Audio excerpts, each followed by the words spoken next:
Okey, aku share dulu Boleh Vance. Kau nak share boleh kat tu. Sekejap. Mana Facebook lah.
Yo.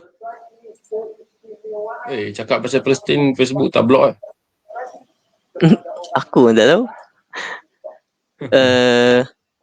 Entah, biasanya kadang-kadang dia block juga. Apalah kalau kena block tu risiko perjuangan lah. Tapi StreamYard ni dia ada ni recording, dia boleh download ke macam mana? Tak pasti tak. Kalau Kalau ada bayar boleh kot. Kalau bayar ni free je ni. Oh ya ke? Oh, Kalau StreamYard ada risiko free ke? perjuangan. StreamYard ada free ke? Ada. Tapi aku rasa kalau live kat Facebook ni nanti kita boleh download. Aku download siap-siap lah nanti. Takut dia block kan. So aku download, Okay. aku naikkan balik kat YouTube ke apa. Tak ada copyright kan? Ni copy live kan? Kena bayar. Setiap 1 minit kena bayar RM1. Tak ada hal lah. Kalau tak payah jumpa kat mahkamah. Betul, kena jumpa kat mahkamah. Jumpa kat mahkamah Tuhan. Mahkamah akhirat lah. Okay, tak apa lah. Okey, baik. Assalamualaikum warahmatullahi wabarakatuh. Salam. Saya harap semua boleh mendengar perbincangan kita pada malam ini ataupun suara saya pada malam ini.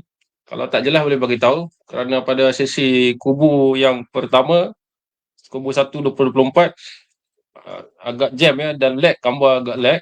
Okey, sekarang nampaknya gambar boleh bergerak. Okey, di sebelah saya adalah Syekh Ahmad Fathi, pengarang kepada buku yang di belakang saya ini. Okey, saya hanya ulang sekali lagi ya. Maknanya kalau suara saya tak jelas, boleh bagi tahu. Begitu juga jika saudara Mafati nanti suara tak jelas boleh komen saja. Kita akan cuba perbaiki. Jadi itu sajalah ya siaran ulangan.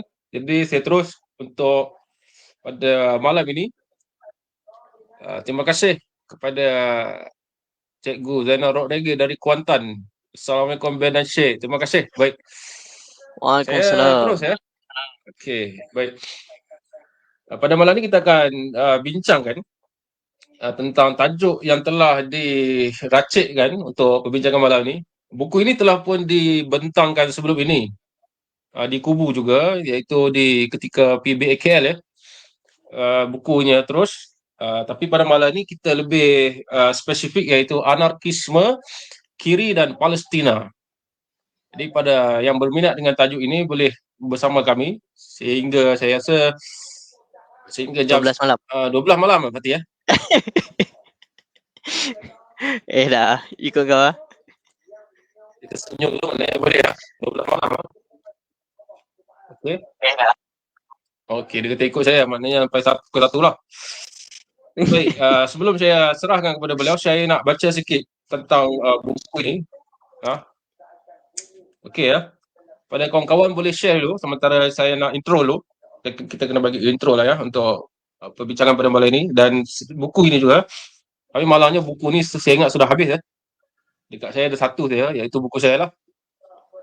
Jadi tidak ada dijual lagi saya rasa. Siapa suruh tak dapat ya, akan menyesal lah. So tak dapat kan. Dah habis baru tercari-cari. Jadi iklan malam ni bukanlah tentang jual buku ya.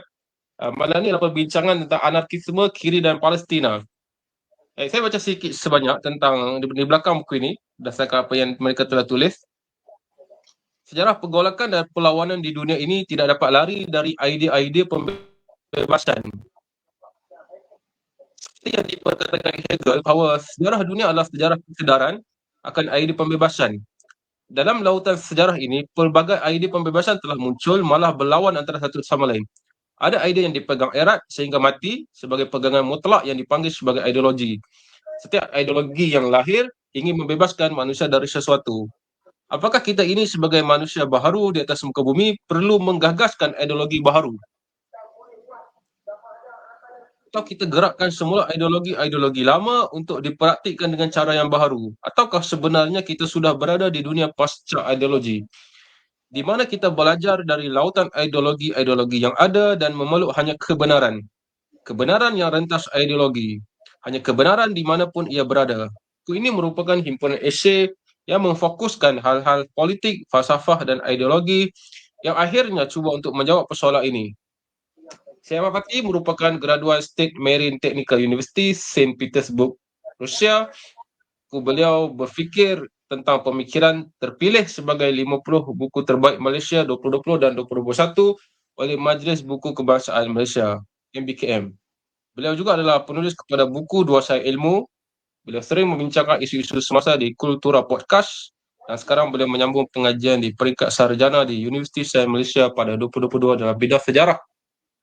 Itu intro tentang beliau ya.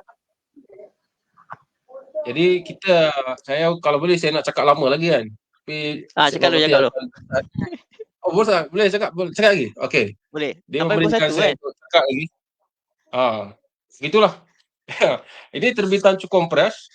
Kalau kita tengok dalam isi kandungan buku ini banyaklah ya cerita tentang, kalau tengok kenapa tajuk ini saya yang pilih ya untuk perbincangan pada malam ini, kerana dalam buku ini saya ingat perihal kiri dan anarkisme banyak di sini ya.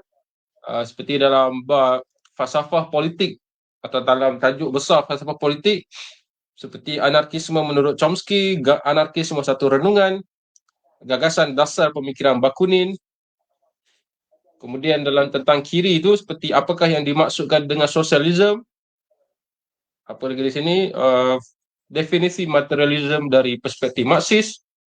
Apakah yang dimaksudkan dengan dialektik materialisme?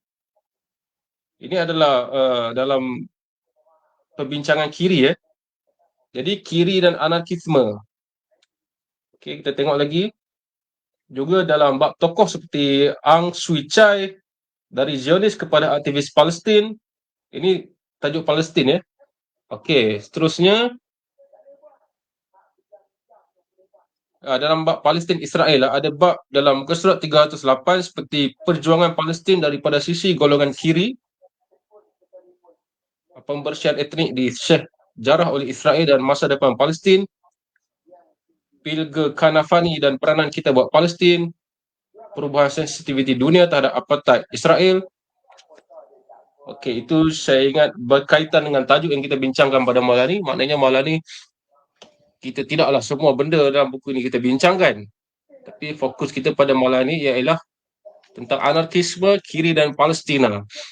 Sebenarnya tajuk ini ingat kita nak buat tahun lepas ya. Saya ingat bulan 11 saya silap saya. Tapi Syed Pati tak sihat, masuk hospital, kita ada gambarnya. Jadi hari ni kita berkelapangan, beliau pun lapang. Maka tanpa buang masa, saya gurau sajalah, tak adalah sampai pukul ni lah, tak ada sampai pukul 1 ya.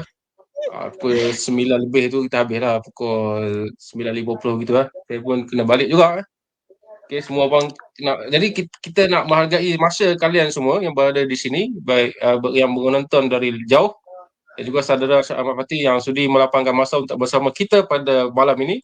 Maka mari kita dengarkan daripada beliau untuk pembukaan ini tentang tajuknya yang kita pilih dan dipersetujui bersama, iaitu anarkisme, kiri dan Palestina.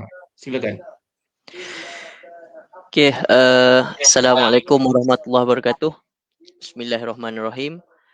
Terima kasih diucapkan kepada saudara Benz Ali kerana sudilah menyambung semula kubu bersama saya, walaupun tahun lepas tertangguh sebab masalah kesihatan. Alhamdulillah dah makan ubat, kini boleh bersama kubu untuk tahun yang baru lah. Jadi hari ini seperti yang telah diintrokan oleh Benz tadi, tajuk yang dipilih adalah anarkisme kiri dan Palestina lah. Jadi mungkin saya bagi sedikit background lah.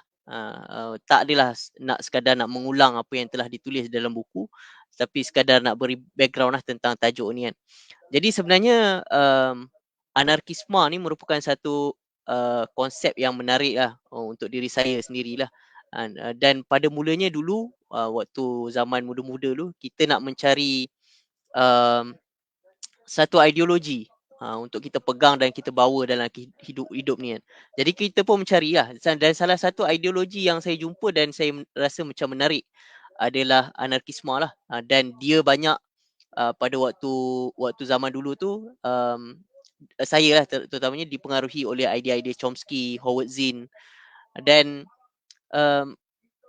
kita kadang-kadang bila kita sebut tentang satu istilah dalam politik ni, sama ada anarkisme ke, sosialisme, komunisme, kapitalisme, kadang-kadang kita merasakan dia ada satu definisi kan. Tapi sebenarnya dalam dunia politik ni, satu terma ataupun ideologi politik tu dia sebenarnya akan berbeza daripada masa ke semasa dan juga daripada tempat ke tempat. Sebagai contoh kalau hari ni kan orang kata kiri kan, kiri sekarang pun terpecah kepada banyak kan. Kadang-kadang orang kalau di orang barat misalnya, dia kata saya kiri tapi bukan kiri yang macam sekarang ni, kiri yang zaman dulu, old left. Jadi maksudnya dia tak nak diri dia diasosiatkan dengan kiri zaman baru, sebab mungkin dia rasa kiri zaman baru ni mungkin ada dia punya pegangan yang tak sama dengan kiri zaman dulu. Sebagai contoh macam idea-idea LGBT, kadang-kadang kiri zaman dulu dia macam idea-idea ni dia tak pro dengan idea macam tu. Jadi dia akan kata ataupun idea macam yang terlalu progresif sampai disebut sebagai wokeism. Jadi diorang akan distance diri diorang. Maksudnya ideologi tu dia tak statik. Jadi sama juga dengan anarkisme ni kan.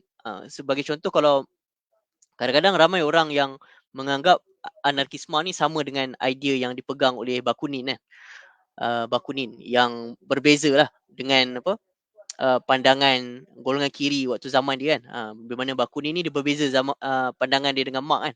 Dia tak bersetuju lah dengan pandangan Marx yang nak menubuhkan satu negara sosialis kan. Bakunin kata kalau sosialis pun yang pegang kuasa ni, pegang negara ni, dia tetap akan menindas orang kan. Malah mungkin lagi teruk penindasan dia daripada penindasan kapitalisme kan.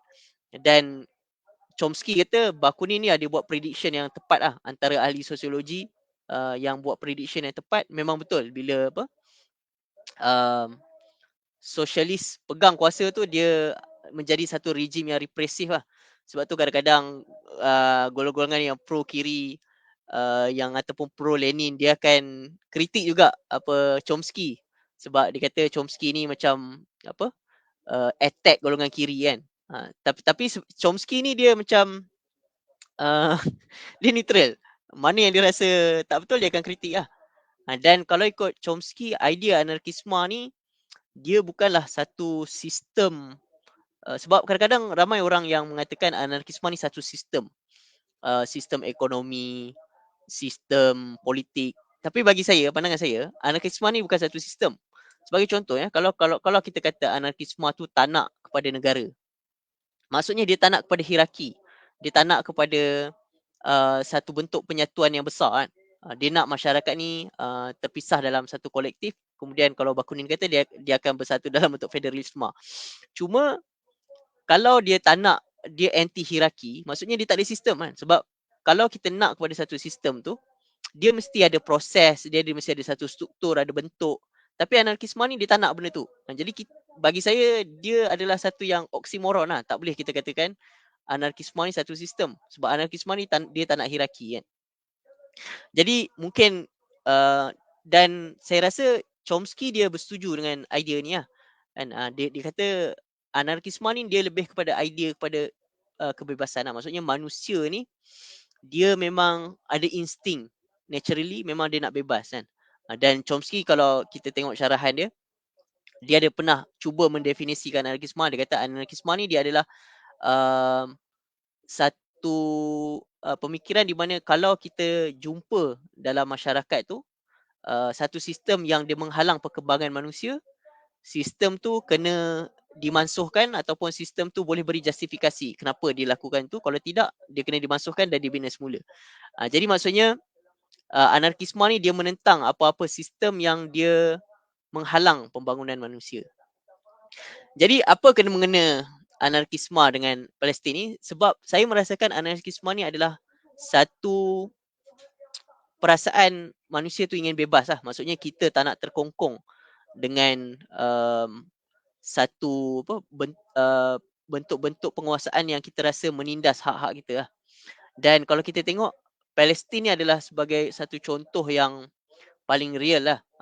Paling real yang mana kalau kita tengok sebab tu Palestin ni sebab dia associatekan dengan idea pembebasan tu. Kalau kita tengok ramai golongan-golongan kiri yang pro Palestin kan? Sebab diorang lebih dekat. Sebab tu saya rasakan kadang-kadang ramai orang kata pemikiran Marx ni tak relevan.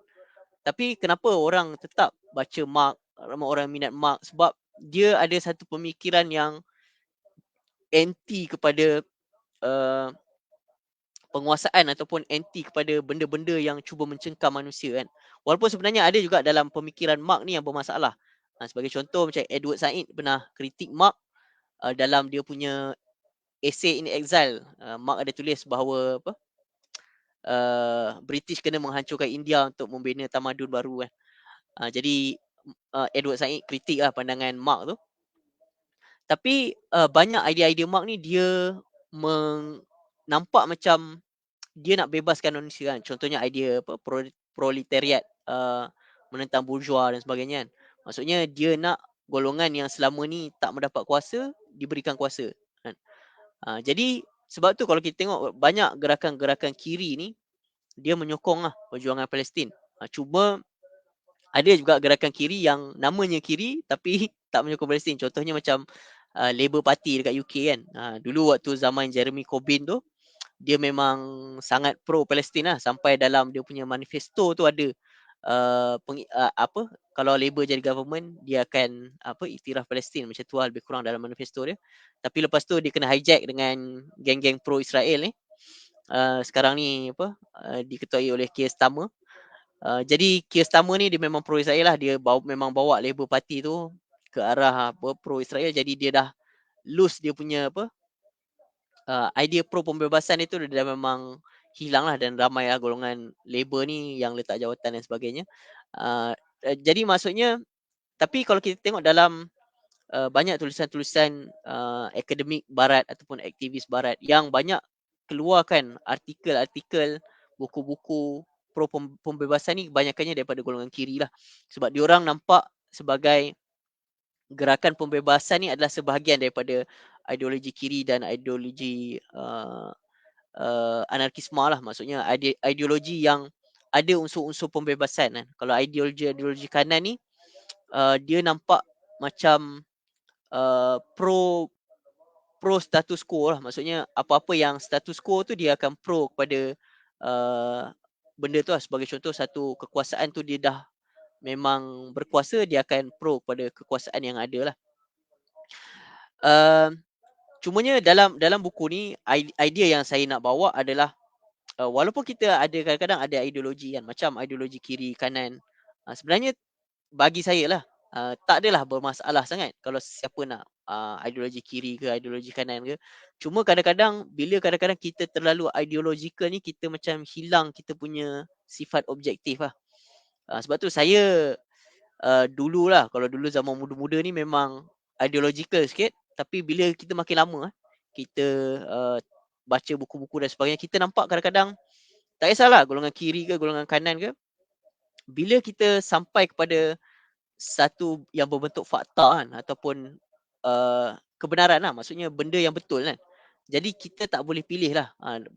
Itu perbezaan saya dengan golongan-golongan yang terlalu ideologikal ni. Kadang-kadang macam walaupun dia dah ada fakta tu, dia tak terima juga lah. Dia tetap mengutamakan ideologi dia kan. Sebagai contoh kalau kita tengok uh, baru-baru ni kan, dalam kes Palestin ni dibawa ke ICJ, International Court of Justice. Memang ICJ beri verdict dia, maksudnya dia beri keputusan yang memihak kepada Palestin lah, maksudnya supaya berlaku dia dihentikan pembunuhan, masukkan bantuan kemanusiaan ke Gaza dan sebagainya. Tapi kalau kita tengok negara-negara barat ni yang kononnya enlighten lah, kononnya idea humanity lah, demokrasi dan sebagainya, tapi dia tetap tidak mematuhi keputusan yang dikeluarkan oleh ICJ tu. Dekat sini kita nampak bahawa bila kita terlalu ideologically committed dengan satu idea tu, kadang-kadang kita mengenepikan kebenaran kan. Itu yang masalah saya lah dalam apa-apa perbahasan. Kalau kita berjumpa dengan kebenaran tu, kita kena utamakan kebenaran walaupun dia berbeza dengan ideologi kita. Dan kemudian mungkin yang terakhir sebelum saya passing balik kepada Benz, bagi saya Palestin ni merupakan satu isu yang sebab kalau kita tengok ramai orang-orang berbahas lah, macam-macam lah perbahasan mandiri lah, idea mandiri, idea pembebasan lah, idea emansipasi dan sebagainya. Dan kadang-kadang bila diorang membahaskan idea-idea ni, diorang akan ambil rujukan ataupun quote daripada perjuangan-perjuangan yang lalu lah. Contohnya perjuangan South Africa melawan apartheid dan sebagainya, perjuangan mungkin golongan kiri melawan ideologi fasisme Nazi dan sebagainya. Maksudnya dia ambil idea-idea perjuangan yang lalu. Tapi kadang-kadang yang bermasalahnya, dia seolah-olah tak menyentuh pun perjuangan yang sekarang ni kan. Jadi dia kadang-kadang perbahasan yang berbentuk macam ni, dia terlalu akademik sampai dia suka berbahas dengan pasal benda-benda yang dah lepas, benda-benda yang dah selamat, benda-benda yang struggle yang dah habis. Tetapi struggle Palestin ni struggle yang masih berlaku kan. Dia sejarah yang sedang dibina kan. Jadi bagi saya merupakan satu benda yang orang kata tak begitu jujur lah dengan idea kebebasan tu. Kalau kita hanya sekadar petik idea-idea kebebasan daripada perjuangan pembebasan yang dah habis. Tapi perjuangan pembebasan pada zaman kita, ketika orang lain sedang berjuang, kita buat tak tahu. Jadi nampak macam ada sifat hipokrit juga dalam golongan-golongan yang mengaku diorang ni intelektual ke akademik ke, tapi bila isu perjuangan yang ada dalam masa dia ataupun zaman dia, dia senyap. Jadi bagi saya itu nampak sebagai satu yang berbentuk percanggahan lah, contradiction dalam pemikiran pembebasan yang ada dalam dunia akademik ni lah. Dan jadi sebab tu saya merasakan bahawa isu Palestin ni merupakan isu yang sentral lah kepada perjuangan pembebasan pada zaman kita kan. Setiap zaman tu dia ada struggle dia, dan saya kira struggle Palestin ni adalah the struggle of our age lah. Maksudnya perjuangan pembebasan pada zaman kita lah. Dan masyarakat masa hadapan nanti, bila perjuangan ni contohnya dah mencapai kemenangan kan, nanti masyarakat akan selak balik buku dan dia akan tengok, pemikir-pemikir zaman dulu ni waktu perjuangan ni, struggle ni tengah terjadi, apa yang diorang buat kan. Dia tengok diorang sedang sembang terawang-awang benda-benda yang tak ada kena-mengena dengan zaman tu. Seolah-olah macam diorang tak aware pun apa yang terjadi pada zaman dia. Sebab tu bagi saya, orang-orang yang ada perasaan mahukan kebebasan dan mahukan orang lain untuk bebas ni, dia kena berbicara lah berkenaan dengan Palestin ni. Dia kena tulis, dia kena wacanakan kan, macam kubu wacanakan kan. Maksudnya sebab dia adalah struggle zaman kita kan.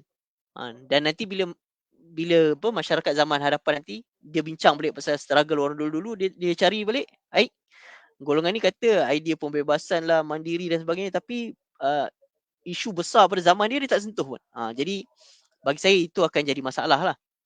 Dan sebab itulah isu Palestin ni adalah menjadi isu yang selalu saya tulis lah dalam buku-buku saya. Mesti ada sikit lah kena-mena juga. Dan dalam buku ni ada banyak lah berkenaan dengan Palestin. Memang ada satu bab khas lah berkenaan dengan Palestin. Sebab saya merasakan bahawa kalau kita kata kita ni merupakan golongan yang tercerah ke lah apa dan sebagainya, tapi kita meninggalkan perjuangan ataupun struggle golongan tertindas pada zaman kita, ada satu kelompongan lah dalam pemikiran kita, ataupun sekurang-kurangnya ada kelompongan dari segi kita punya praktis apa yang ideologi yang kita bawa tu lah. Jadi mungkin itu sekadar intro lah. Vance, boleh ke sampai pukul 1 terus? Tak apa, masa kita menghargai kepada yang menonton di sini. Jadi kita tidaklah sampai pukul 1 ya, sebab sekarang ni pun saya pun tengah memikir persoalan masa yang mana dalam keadaan sekarang ni banyak benda yang berlaku dalam dunia. Jadi macam sekarang pun saya rasa isu Palestin pun dah agak reda. Maksudnya dalam kalangan menjadi perbincangan umum ya. Sekarang orang lagi cakap pasal apa yang saya tengok yang terbaru, cakap pasal berebut sungai. Sungai Kan? Sungai apa yang dia rebut tu? Dekat TikTok tu, saya pun tak tahu lah apa. Saya tak tengok lah, tapi saya tengok orang tu buat meme apa satu kan. Kadang terlalu sangat banyak benda yang nak ditonton, menyebabkan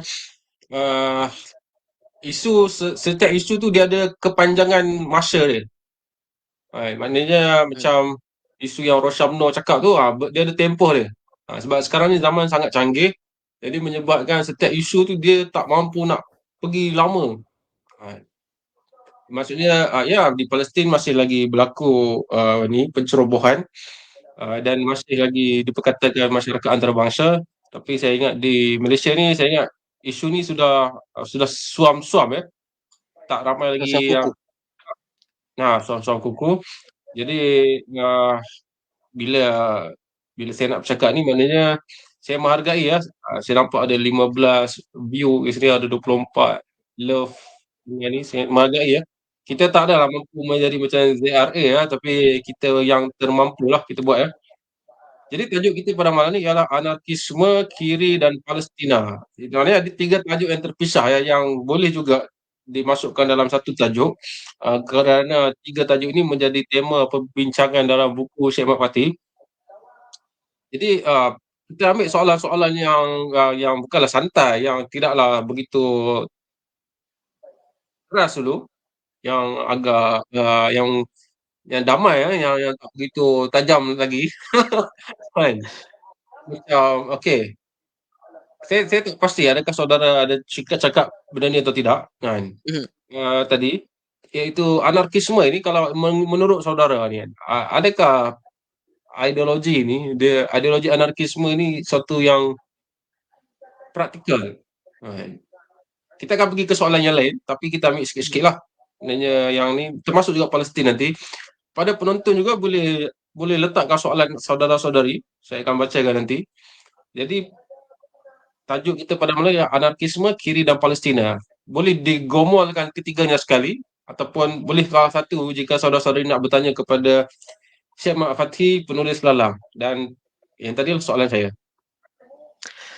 Okay, terima kasih Benz atas soalan. Sebenarnya saya memikirkan lama juga persoalan ni kan. Dan waktu saya baca gagasan pemikiran Bakunin tu, itu adalah antara persoalan yang bermain kat minda lah. Adakah anarkisme ni benda yang praktikal kan? Jadi okay, dia terbagi kepada dua. Praktikal tu apa yang kita maksudkan dengan praktikal? Kalau praktikal tu dimaksudkan dengan ideologi tu akan terus wujud 100 tahun lagi, bagi saya dia praktikal lah. Sebab ideologi ni satu benda yang kita tak boleh kontrol. kita tak boleh kawal pemikiran orang. Dia sentiasa akan ada. Dan sebab anarkisme ni, kalau ikut definisi saya, dia adalah idea kebebasan, jadi dia akan sentiasa ada. Macam Hegel cakap kan, sejarah adalah sejarah kesedaran tentang kebebasan kan. Maksudnya memang manusia ni dia akan sentiasa akan ada rasa nak bebas. Sebab tu macam kalau Israel dia rampas tanah orang, dia halau orang, memang orang tu akan auto dia nak bebas. Macam Amerika Syarikat bom Vietnam, orang Vietnam akan auto dia rasa macam dia nak bebas. Macam kita dijajah oleh Portugis, British, Jepun dan sebagainya, kita ada rasa auto kita nak bebas. Jadi memang kalau idea anarkisme tu adalah idea kepada kebebasan, dia akan sentiasa ada dan dia akan sentiasa praktikal sepanjang zaman lah. Tapi kalau kita kata anarkisme tu lah adalah idea untuk menubuhkan satu gerakan yang besar, bagi saya itu tak praktikal. Sebab anarkisme tu sendiri dia menolak hierarki kan. Bila dia menolak hierarki, dia akan berbentuk kolektif yang secara kecil-kecil ni lah. Kolektif ni biasanya tak besar lah kan. Walaupun ada juga sebenarnya kolektif yang besar yang tubuh syarikat dan jadi Kolmograt, syarikat Kolmograt di Spanyol ada. Kalau kita tengok Profesor Richard Wolff dia selalu ulang idea tu lah, maksudnya kolektif boleh jadi satu perusahaan yang besar. Tapi tak banyak lah kolektif yang berjaya macam tu. Dan kalau dia adalah ideologi yang dia tak nak kepada hierarki, jadi dia akan sentiasa kalah kepada ideologi yang pro kepada hierarki. Sebab bila dia ada hierarki, dia akan jadi lebih tersusun, dia akan jadi lebih ramai orang, dia akan jadi lebih sophisticated, dia akan ada tentera yang tersusun, ada ekonomi tersusun, jadi diorang akan jadi kuasa yang lagi dominan. Tapi kalau kita memang tak pro kepada hierarki, kita memang takkan jadi satu kelompok yang besar lah. Sebab kita memang, idea tu memang tak nak kelompok yang besar, dia tak nak pemerintahan yang sentral. Jadi dia memang, sebab tu negara ni tetap akan wujud. Dan kalau ada anarkisme tu, dia memang akan jadi kelompok-kelompok kecil lah.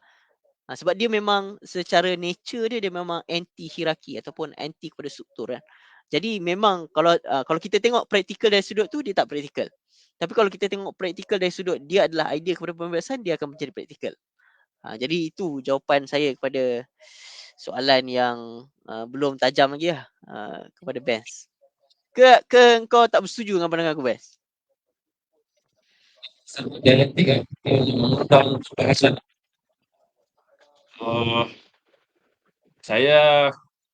Saya menikmati benda-benda kiri ni. Jadi walaupun ada yang tidak make sense. Contohnya?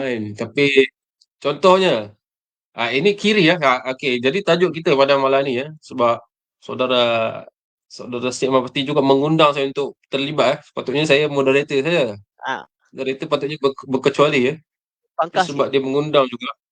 Okey, maknanya jadi tajuk kita maknanya anarkisme kiri. Sebenarnya dua yang berbeza ya. Maknanya anarkisme itu di dalam kiri ya, untuk memudahkan perbincangan pada penonton semua. Contohnya jadi bila saya kata tak make sense tu dalam bab ni, contohnya seperti ada kalangan kiri yang menolak perniagaan ya.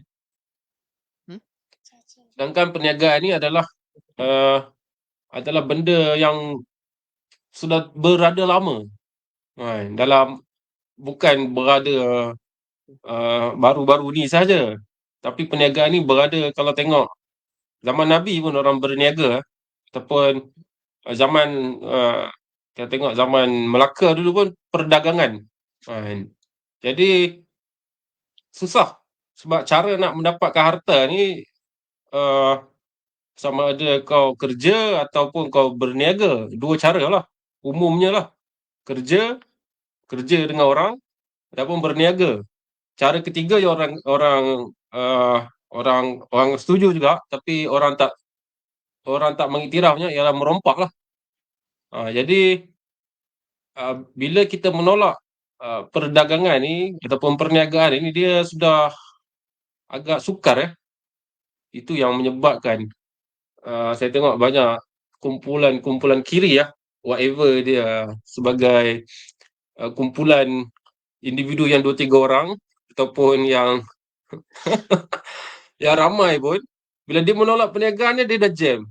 Sebab kalau tengok di masa Stalin uh, dekat tempat Ahmad Fatih belajar ni, Stalin pun dia pergi rompak.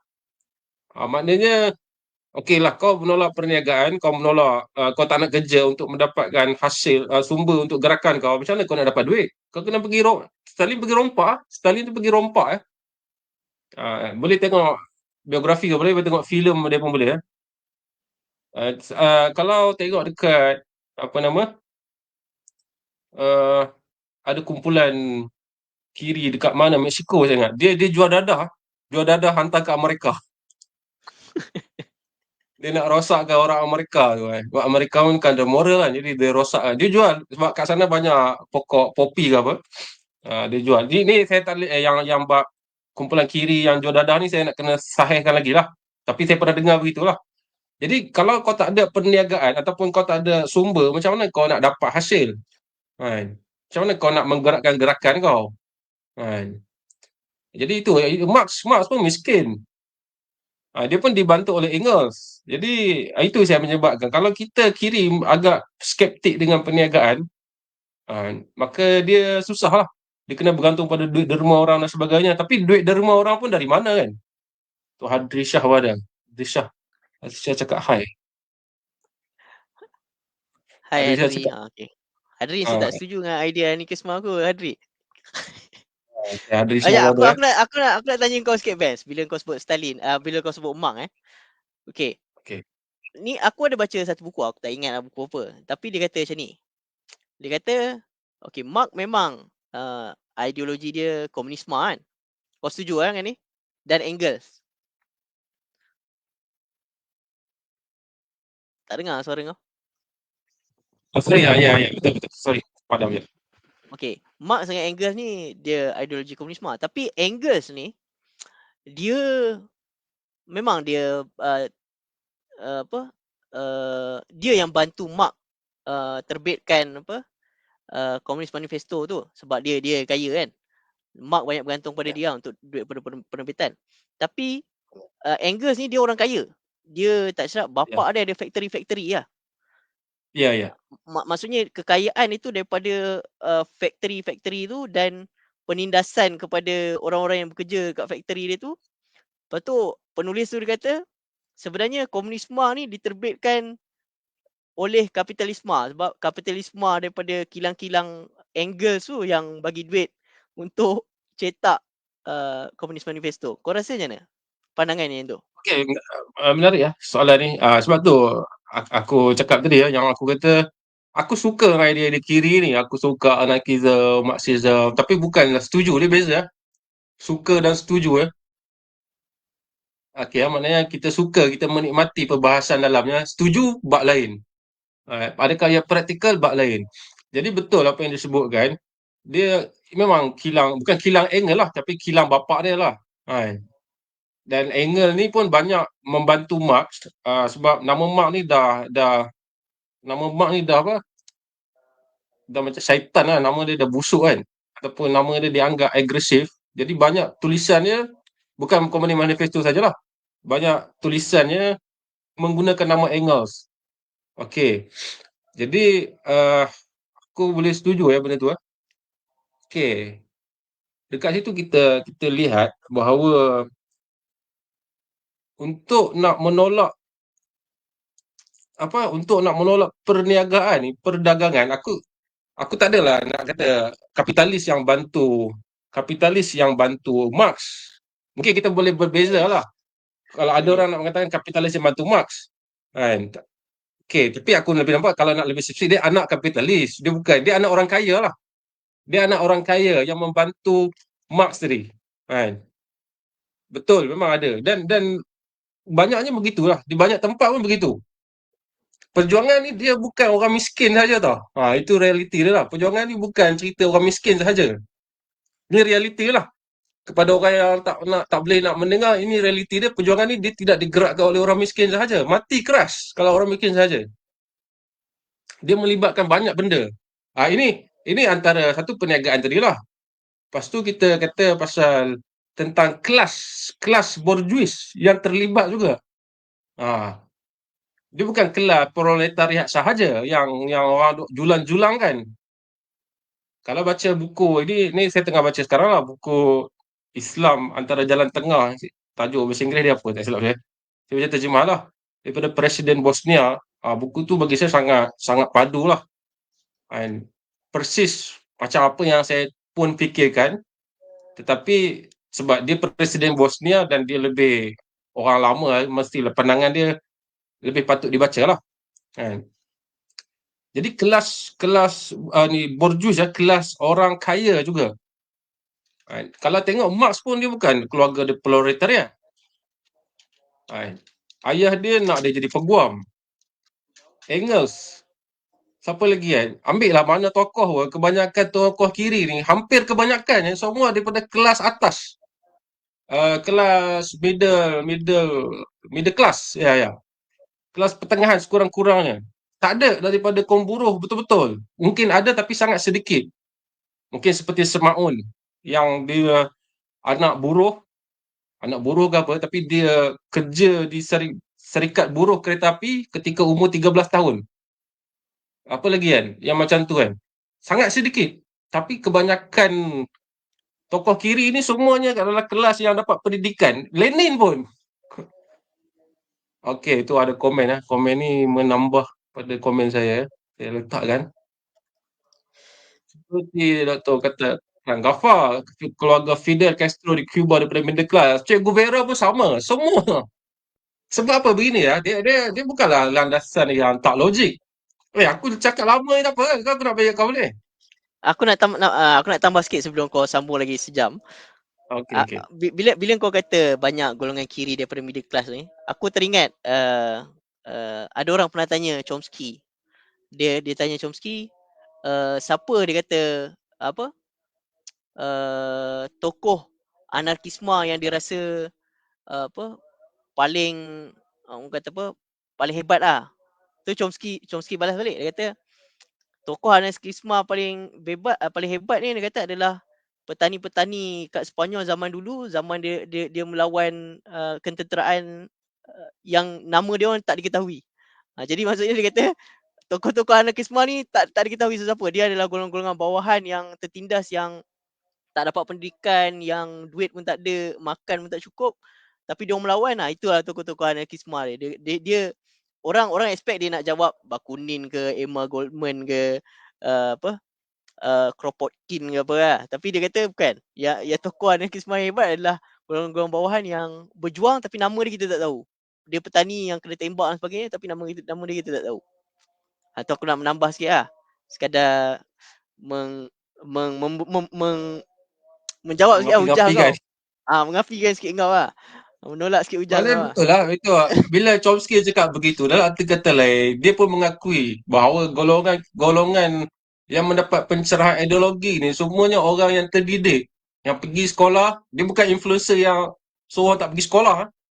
Bila kau dah suruh orang tak pergi sekolah tu, kau telah membunuh tempat dia patut mendapat pergaulan dan pendidikan. Dia selit-selit sikit lah pasal tu kan. Jadi orang yang terdedah dengan ideologi ni kiri. Okey, ni komen kita baca, komen kita letak ya. Okey, daripada Dr. Akram Ghaffar.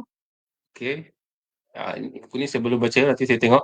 Jadi maknanya golongan kiri ni yang mendapat pendidikan ni untuk perlawanan ni, dia bukan terus melulu lawan, tapi dia sama ada bapa dia ada duit, ada pendidikan, mampu bagi dia hantar ke tempat belajar tinggi, kat situ dia mendapat. Jadi ini sebenarnya ni lumrah seluruh, bukan kiri saja, lumrah seluruh dunia perjuangan ni begitu.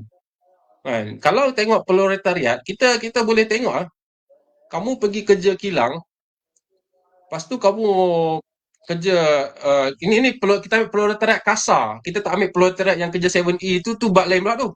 Proletariat pun ada pendefinisian dan perbahasan dia lagi kan. Ada orang tak setuju lah 7A retail ni sebagai proletariat. Sedangkan kalau ikut memang proletariat ni dia bolehlah dikatakan begitu sebab dia memang tidak ada apa-apa melainkan tenaga dan masa dia sahaja. Tapi dia bukanlah proletariat yang Marx maksudkan. Iaitu mereka yang kalau contoh gini kalau 7A pekerja dia tak pekerja pun, pekerja dia mogok sekalipun, dunia takkan berubah pun. Dunia macam tu juga. Kan?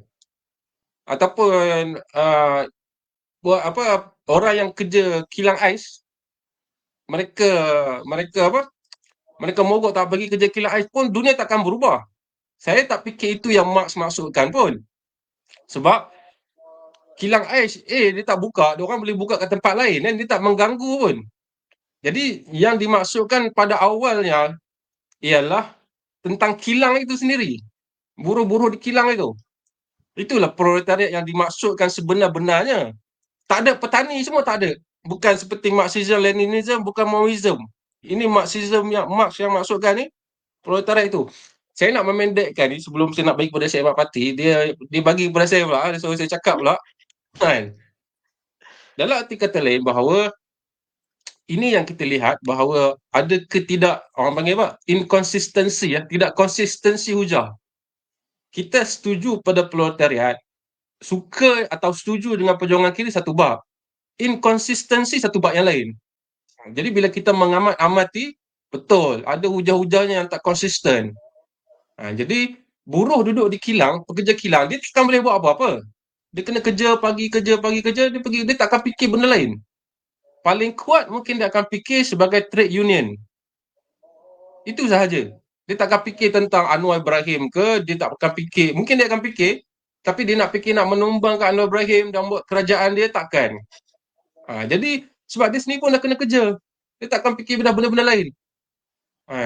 Bila masa dia nak baca buku Emma Goldman, nak baca buku Bakunin, bila masa dia nak baca? Itu kita ambil proletariat yang dalam definisi yang ketat, definisi yang betul-betul dimasukkan. Saya percaya begitulah. Mungkin ada Haji kat sini, ada Dr. Akram, ada Syed Mati, mungkin ada perbezaan penafsiran. Tapi kalau saya nampak proletariat yang sebenar-benarnya itu buruh atau pekerja kilang itu. Bukan bekerja apa petani itu dah masuk dalam unsur Leninism, Maoism, iaitu dah melibatkan unsur-unsur lain yang tidak ada dalam ajaran asal. Bid'ah lah kalau kita kata. Kalau saya kata bid'ah lah. Bukan makna kita menolak, tapi ada unsur bid'ah lah di situ. Jadi kita nak kata bahawa ni ada unsur ni balik pada soalan awal yang Syed Mafti kata lah tadi Soalan ni pendek dia kata kan. Dia tanya apa yang kau rasa tak setuju dengan kiri kan. Dia menggoda saya untuk menjawab. Kalau saya melihat gitulah. Ada pasal perdagangan tadi, pasal apa nama, ada kelas borjuis yang ni kebanyakan intelektual kiri ni ataupun pemikir kiri, aktivis kiri ni daripada latar middle class, kelas menengah juga, bukan kelas bawahan. Mungkin ada seorang lah seperti Proudhon, seperti kata Marx kata kepada Proudhon ni lah yang patut memperjuangkan proletariat sebab asal dia daripada kelas bawahan. Kemudian yang ketiga tadi perdagangan, kelas borjuis, dan kemudian tentang adakah buruh boleh buruh di kilang-kilang boleh menghasilkan revolusi begitu sahaja. Berdasarkan yang kita tengok tidak boleh. Tanpa ada stimulasi suntikan daripada luar. Seperti peranan kaum intelektual, rasyang fikir, pemikir untuk menggerak, menghasut. Hanya buruh sahaja tidak akan jadi apa-apa. Itu saya nampak ketidakkonsistensian. Dan saya nak jelaskan, saya nak bagi tahu yang terakhir sebelum saya bagi pada Syed Mati. Tapi tidaklah mengurangkan rasa kesukaan saya kepada ideologi kiri ataupun persoalan setuju atau tidak. Ini tidak konsisten, tidak maknanya kita tidak akan berminat dengan mereka atau berminat dengan ideologi kiri. Saya masih minat dan kita masih mengamatlah dalam benda ni. Baik, saya serahkan kepada beliau. Kepada Syed Mafti balik. Kenapa kau serahkan kat aku tadi? Okey, kau teruskan sebelum aku jumpa saja nak menjolok salah tuan. Aku rasa memang betul lah macam yang kau cakap tu. Sebenarnya aku tak ada masalah sebenarnya kalau orang tu dia nak pro kiri ke, dia nak pro kanan ke. Cumanya kadang-kadang kalau kalau macam kau, okay, aku nampak kau ni macam dah terbuka sikit lah.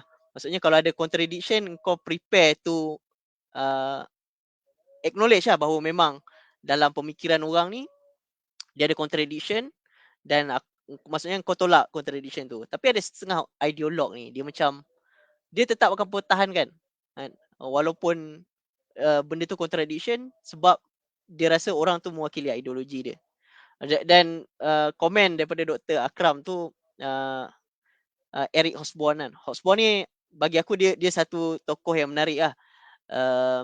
Dia merupakan kalau dalam sejarah tu dia antara apa yang meneroka penulisan sejarah orang-orang yang rebel, pemberontak, orang-orang pencuri dan sebagainya. Dan pengaruh dia tu besar agak lah. Sehingga sarjana-sarjana dekat Malaysia pun ada tulis sejarah yang pasal macam Cah Bongkiang tulis pasal Cah Bongkiang tulis pasal uh, perompak di Kedah dan sebagainya kan. Dan Hobsbawm ni dia memang ahli parti. Dia ahli sejarah, tapi dalam masa yang sama dia memang ahli parti komunis. Dan pada ketika waktu tu komunis ni dah macam dah berubah lah daripada komunis dulu, dah macam tak mewakili ideologi komunis asal tu. Orang tanya pada Hobsbawm ni, kenapa kau kritik tapi kau tak keluar lagi daripada parti kau, parti komunis tu. Sebab Hobsbawm dia kata macam, kalau aku keluar ni aku macam mengkhianati komrad aku yang dah mati waktu kita orang berjuang mula-mula dulu. Maksudnya dia masih lagi dalam parti tu walaupun dia tak bersetuju dengan parti tu, sebab dia kata dia masih setia dengan komrad-komrad yang dia berjuang, tapi komrad-komrad dulu dah mati lah. Maksudnya dia, bagi aku Hobsbawm ni salah satu yang tokoh yang menarik lah untuk dikaji lah, untuk dibaca buku dia. Tu contoh buku dia, Primitive Rebels. Ada soalan lain, Bes? Oh ya, ada. Okey lah. Okey, baguslah. Tapi itulah saya bukan, saya moderator lah. Moderator ini harus berkecuali lah. Tapi tak apalah, kita rancakkan. Mungkin Syamah Fatih ni dia terbiasa dengan kultura podcast. Jadi dia terbawa-bawa. Dia panggil juga moderator untuk bercakap sekali. Tapi tak apa, kita layan. Saya pun hanya komen ataupun berdasarkan yang saya ni lah. Berdasarkan yang saya, berdasarkan yang saya baca sajalah. Dan mungkin saja saudara-saudari tak bersetuju lah. Tak ada masalah. Okey, tadi juga, okey, ni berkait juga dengan apa yang kita cakap tadi. Juga dengan apa yang kau cakap tadi kan. Iaitu tentang LGBT, wokeism semua. Okey, bila juga dalam buku Lalang lah, bila kau sebut dialectical materialism ni, dalam arti kata lain, saya melihat perbahasan dialectical materialism ni sebenarnya memang ketara pun, bau atheism dia. Dia tak boleh lah, tak boleh lah nak tolak dia. Dia memang materialism. Materialist ni bukan idealist. Bukan mengarah ke tauhid pun, monoteis ke atau politis pun tidak. Dia memang perbahasan tentang material dan memang ada pun idiom religion is opiate of the masses. Memang ada. Dan banyak je kumpulan kiri berjuang sungguh-sungguh tentang benda itu. Menekankan benda itu sungguh-sungguh. Banyaklah. Mungkin tak semua tapi banyak. Mungkin penonton boleh, kalau yang nak kritis kepada saya ni pun, perhatikan ayat yang saya guna. Banyak bukan semua. Banyak bukan semua. Baik. Jadi bila kita kata begitu, tapi walaupun dia mengarah ke situ, ataupun perbahasan filosofinya begitu, tapi tetap ada inkonsistensi ataupun ketidakkonsistenan bila ahli-ahlinya ramai yang bertuhan. Contoh macam PKM, Abdullah Sidi dan sebagainya. Ini bagus. Saya suka juga melihat inkonsistensi ni. Adanya ketidakkonsistenan tapi dia masih lagi bersama dan masih lagi berjuang. Ini perbahasan anarkisme kiri ni lah. Okey, jadi walaupun dari sudut perbahasan filosofi dia mengarah ke situ, bukan tauhid tapi dia memang materialis yang menafikan lah benda-benda yang metafizik ni. Ini pahaman saya lah, yang saya melihat begitu. Okey, tapi ahli-ahli dia bukan sedikit yang bertuhan. Bahkan kalau di kalangan, saya ingat yang berdasarkan buku yang saya baca tu di Itali tu, ada kerjasama golongan Marxis dengan golongan Katolik ya, yang menghasilkan rumusan baru, iaitu uh, liberation theology. Sebenarnya kalau ikut tak konsisten, itu dah tak konsisten lah. Satu yang idealis Tuhan dan sebagainya, satu lagi adalah materialist, penolakan terhadap gaib lah. Tapi telah dirumuskan, telah berbaur, telah bercantum, telah berhubung dan menjadi satu bernama liberation theology. Tadi sama juga bila saudara Syed Mafti cakap pasal LGBT wokeism. Memang ada kalangan orang dia tak nak lah pada kiri. Mungkin dia kiri tapi dia tak nak bila kiri ni ada unsur wokeism, ada unsur LGBT dan sebagainya. Tapi dalam masa yang sama, tak boleh dinafikan, okey ni mungkin pengalaman peribadi saya pernah jumpa je seorang LGBT sangat pro pada Palestin, dan seorang kiri, dia tidak ada parti lah, dia lebih ke anarkism. Jadi melihatkan, kalau kita jujur dengan diri kita sebagai seorang pemerhati, kita harus ada sikap begitu kan. Maknanya, terkejut ya, rupanya ada juga LGBT yang pro kepada komunis. Memang okey, maknanya LGBT ni bukan sentiasa dalam ruang lingkup liberal. Ada LGBT yang pro pada komunis dan juga dia pro kepada Palestin. Jadi maknanya bukan mereka dia semua bersuka-sukaria saja. Ini adalah satu gejala yang harus diamati dengan jujur. Seperti mana saya mengatakan tadi, adanya benda yang tidak konsisten dengan teori. Ada golongan, ada perdagangan dalam dunia ini, ada kelas borjuis, buruh tidak boleh bergerak sendiri tanpa disuntik dengan bahan-bahan ataupun unsur lain seperti intelektual dan sebagainya. Juga dalam hal ini ada golongan-golongan yang kalau kita tengok, kalau kita hari ini kita pandang sebagai golongan yang tak ada kena-mengena dengan kita. Mereka ni harus dinyahkan wokeism, LGBT, tapi mereka pro pada Palestin, pro pada perjuangan. Jadi itu adalah apa orang panggil hard truth kan.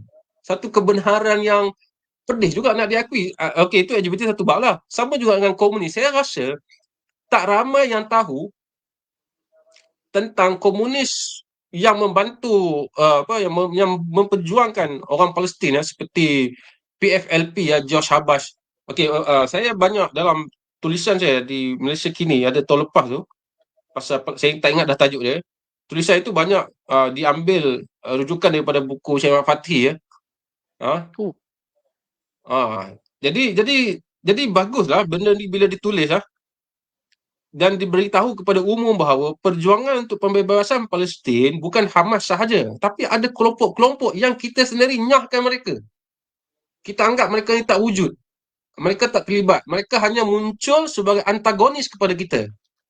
Mereka dilaknat Allah memang untuk dihantar ke neraka. Tapi sedangkan bila kita baca dengan jujur, kita akan dapati satu anomali. Satu benda yang kenapa begitu? Kenapa begini? Sepatutnya kalau kita bacaan kita berdasarkan akhir zaman punya idea, ni ke neraka ni dah neraka ni kan. Kenapa dia pula bersama kita, sokong kita lawan Israel dan sebagainya? Ini kita kata satu keanomalian, keinkonsistenan ni. Ini satu gejala-gejala yang harus kita perhatikan dan bincangkan dengan jujur. Mungkin saudara nak komen? Okay, terima kasih Benz. Sebenarnya itulah sebab tu aku tulis buku ni, Lalang di Lautan Ideologi ni. Maksudnya kalau kau lihat dunia ni dari sudut ideologi, kau akan nampak banyak benda yang tak konsisten dalam dunia ni lah. Tapi kalau kau tak ada ideologi, kau nampak benda ni satu benda yang biasa lah. Dan orang yang sokong Palestin ni, dia bukan kira LGBT, orang Islam, semua orang ada. Even orang Yahudi banyak sokong Palestin.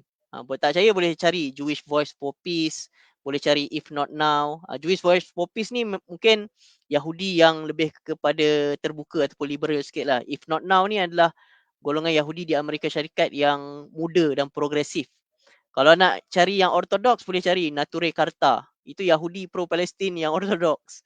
Jadi yang pro Palestin ni tak semestinya Islam dan tak semestinya Hamas lah. Dan macam kau sebut tadi PFLP kan. PFLP ni kiri yang radikal. Memang sangat radikal dan dia dulu pernah assassinate Menteri Israel. Tak ingat siapa nama. Tapi dia antara apa gerakan yang sangat radikal dan dia tak operate dekat Palestin je. Dia assassinate orang-orang Israel ni dekat tempat lain ke sebab diorang bila dah jadi refugee ni dia terpecah-pecah. Ada yang duduk sini, ada yang duduk sana tapi dia ada macam gerakan diorang lah. Dan kalau kita tengok sebenarnya bagi akulah apa yang kau cakap macam contohnya kenapa ada LGBT sokong Palestin. Bagi aku dia memang Palestin ni dia menggambarkan idea kebebasan ataupun anarkisme. Maksudnya setiap orang rasa nak bebas lah. Tak semestinya LGBT tu dia orang juga kan. Jadi dia tetap nak bebas. Dia tetap ada perasaan dia associate diri dia dengan perjuangan kebebasan. Selagi dia manusia dia akan ada rasa tu. Dan aku rasa dia semua kiri ke kanan ke, contoh macam Mahathir. Mahathir pro Palestin, dia bukan kiri. Jadi ke Mahathir kiri. Jadi bagi aku dia ni memang setiap manusia yang Mahathir dia kiri. Ada unsur bukanlah kiri, dia pro kepada negara tu perlu ada ni lah. Mahathir lebih kepada dunia ketiga tu adalah ada unsur, bukanlah kiri. Kiri ni pun spektrum yang luas lah. Mahathir mungkin di paling bawah sekali. jadi memang bagi aku idea pembebasan Palestin ni dia disokong oleh semua manusia yang rasa dia nak bebas. Dan bila dia nampak Palestin ni golongan yang tertindas, dia akan ada rasa associate diri dia dengan Palestin.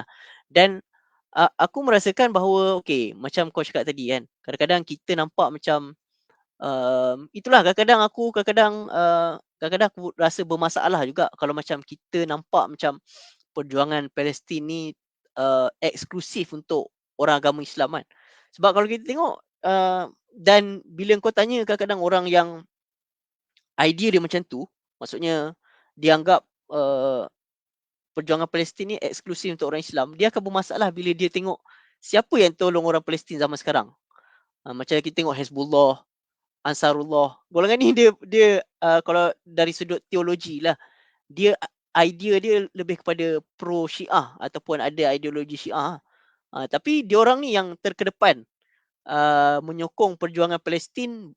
Kalau guna bahasa Mandela kata bukan sekadar retorik tetapi membekalkan senjata bagi badan diorang, maksudnya bagi nyawa diorang lah. Kalau kita tengok Hezbollah dah tak silap aku dalam angka yang terkini dalam 180 lebih lebih kepada 200 lah dia punya pejuang dia dah terbunuh lah dalam perang yang bermula 7 Oktober.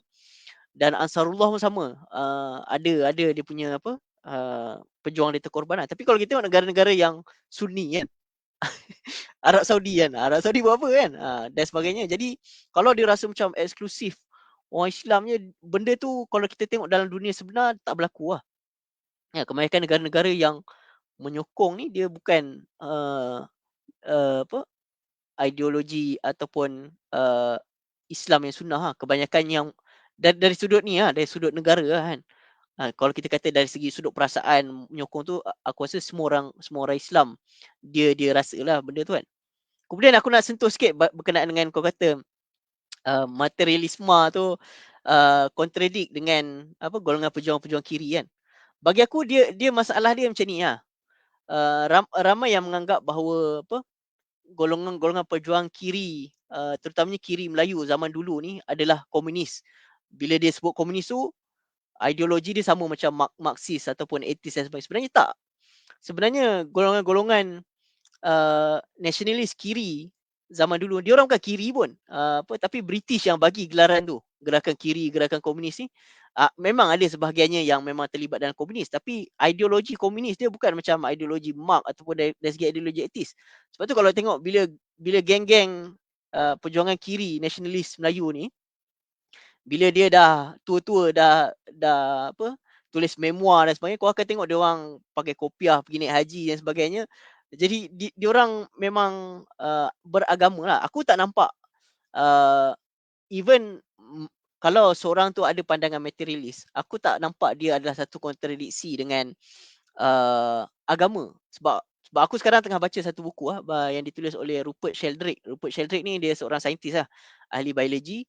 Cuma dia tak pro kepada idea materialisme ni. Dia kata sebab dalam kajian sains sendiri, kalau kau tengok, ada benda-benda yang dalam fizik sekalipun ada benda-benda yang non material. Non material dalam kata kau tak boleh ukur ataupun kau tak nampak benda tu tak objektif. Sebagai contoh, kalau dalam fizik ada dark matter, dark energy. Benda tu kau tak boleh ukur. Kalau kau tanya ahli fizik, dark matter ni apa kan? Apa macam mana kita nak ukur? Dia orang pun tak boleh terangkan. Benda tu satu benda yang ada dalam bentuk teori je lah. Banyak lagi benda-benda dalam fizik ni macam string teori. Benda-benda tu ada dalam teori, tapi kalau kau nak ukur ataupun kau nak buat eksperimen dari segi material dia tak wujud. Tapi dia tetap saintifik. Dia tetap kata apa, make sense. Jadi bagi aku sebenarnya kau sebab idea materialisme ni maksudnya idea materialisme Marx ni lah. Maksudnya perubahan yang ada dalam masyarakat ni dia bergantung kepada keadaan material. Keadaan material ni maksudnya bahan lah. Sebagai contoh, Marx kata sebab tu kadang-kadang aku bersetuju dengan idea yang sebenarnya komunisme ni dia lahir daripada kapitalisme. Sebab idea Marx adalah kapitalisme ni bila dia maju, dia hasilkan production barang yang banyak. Dan bila production barang yang banyak tu, dia jadi efisien dan sebagainya, dia ada barang yang banyak, dia akan membolehkan wujudnya satu masyarakat yang tak perlu bekerja keras lah. Sebab barang dah banyak, jadi dia boleh berkongsi sama rata. Jadi idea komunisme tu dia lahir daripada uh, uh, apa, kapitalisme. Maksudnya kapitalisme tu dia mewujudkan satu suasana material yang membolehkan sosialisme wujud ataupun komunisme wujud. Maksudnya material dah banyak, kau tak perlu nak kerah orang, kau boleh berkongsi material yang ada tu dalam kalangan semua masyarakat, semua orang boleh dapat benda yang cukup. Jadi itu idea dia. Maksudnya still dalam apa, ataupun idea dialektik materialisme, kau memerlukan kapitalisme untuk wujud, untuk dapat material abundance tu untuk mewujudkan satu masyarakat komunisme. Kau faham tak maksud aku? Ke tak faham? Terlalu abstrak dan filosofikal ke macam mana? Rasa akan jadi berat untuk audien ya. Okey, mungkin kita ringkaskan sikit. Tak tahulah kalau berbeza atau tak dengan kau. Untuk aku melihat materialism ni memang mengarah ke situlah. Kan? Dia ni bukan pandangan aku sajalah. Kan? Pandangan kita ambil Al-Atas ke apa kan? Al-Atas ni lah, Al-Atas apa nama apa? Husin kan, Cik Husin. Bukan dia je lah, maknanya materialism dibahas banyak pemikir pun memang akan mengarah ke situ. Kan? Jadi cuma macam aku cakap tadi lah, dia ada satu inconsistency dia bila kau nak nafikan kewujudan benda-benda yang tak nampak, benda-benda roh lah, benda-benda perbahasan teologi ni. Jadi tapi dalam masa nak menafikan tu, wujud juga golongan yang nak memperjuangkan keadilan. Jadi dia bersinggungan. Kalau macam seperti disebutkan tadi, seperti di Itali tu, di negara-negara Latin, mereka berhubung dengan golongan liberal, golongan Katolik dengan golongan Marxis, menghasilkan liberation theology lah. Sama lah juga dengan idea sosialisme Islam itu. Maknanya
Oh, nampaknya kita kehilangan saudara Vance.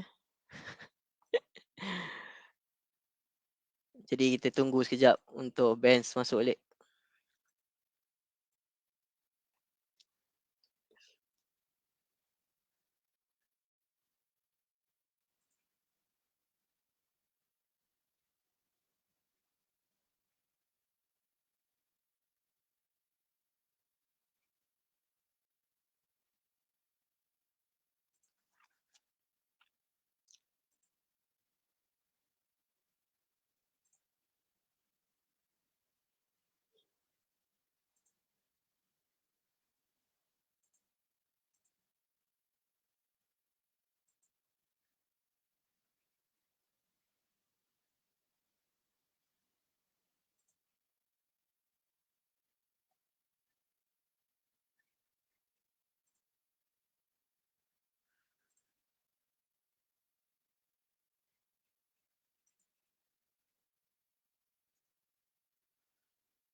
Okay, sekejap Vance sedang cuba masuk balik.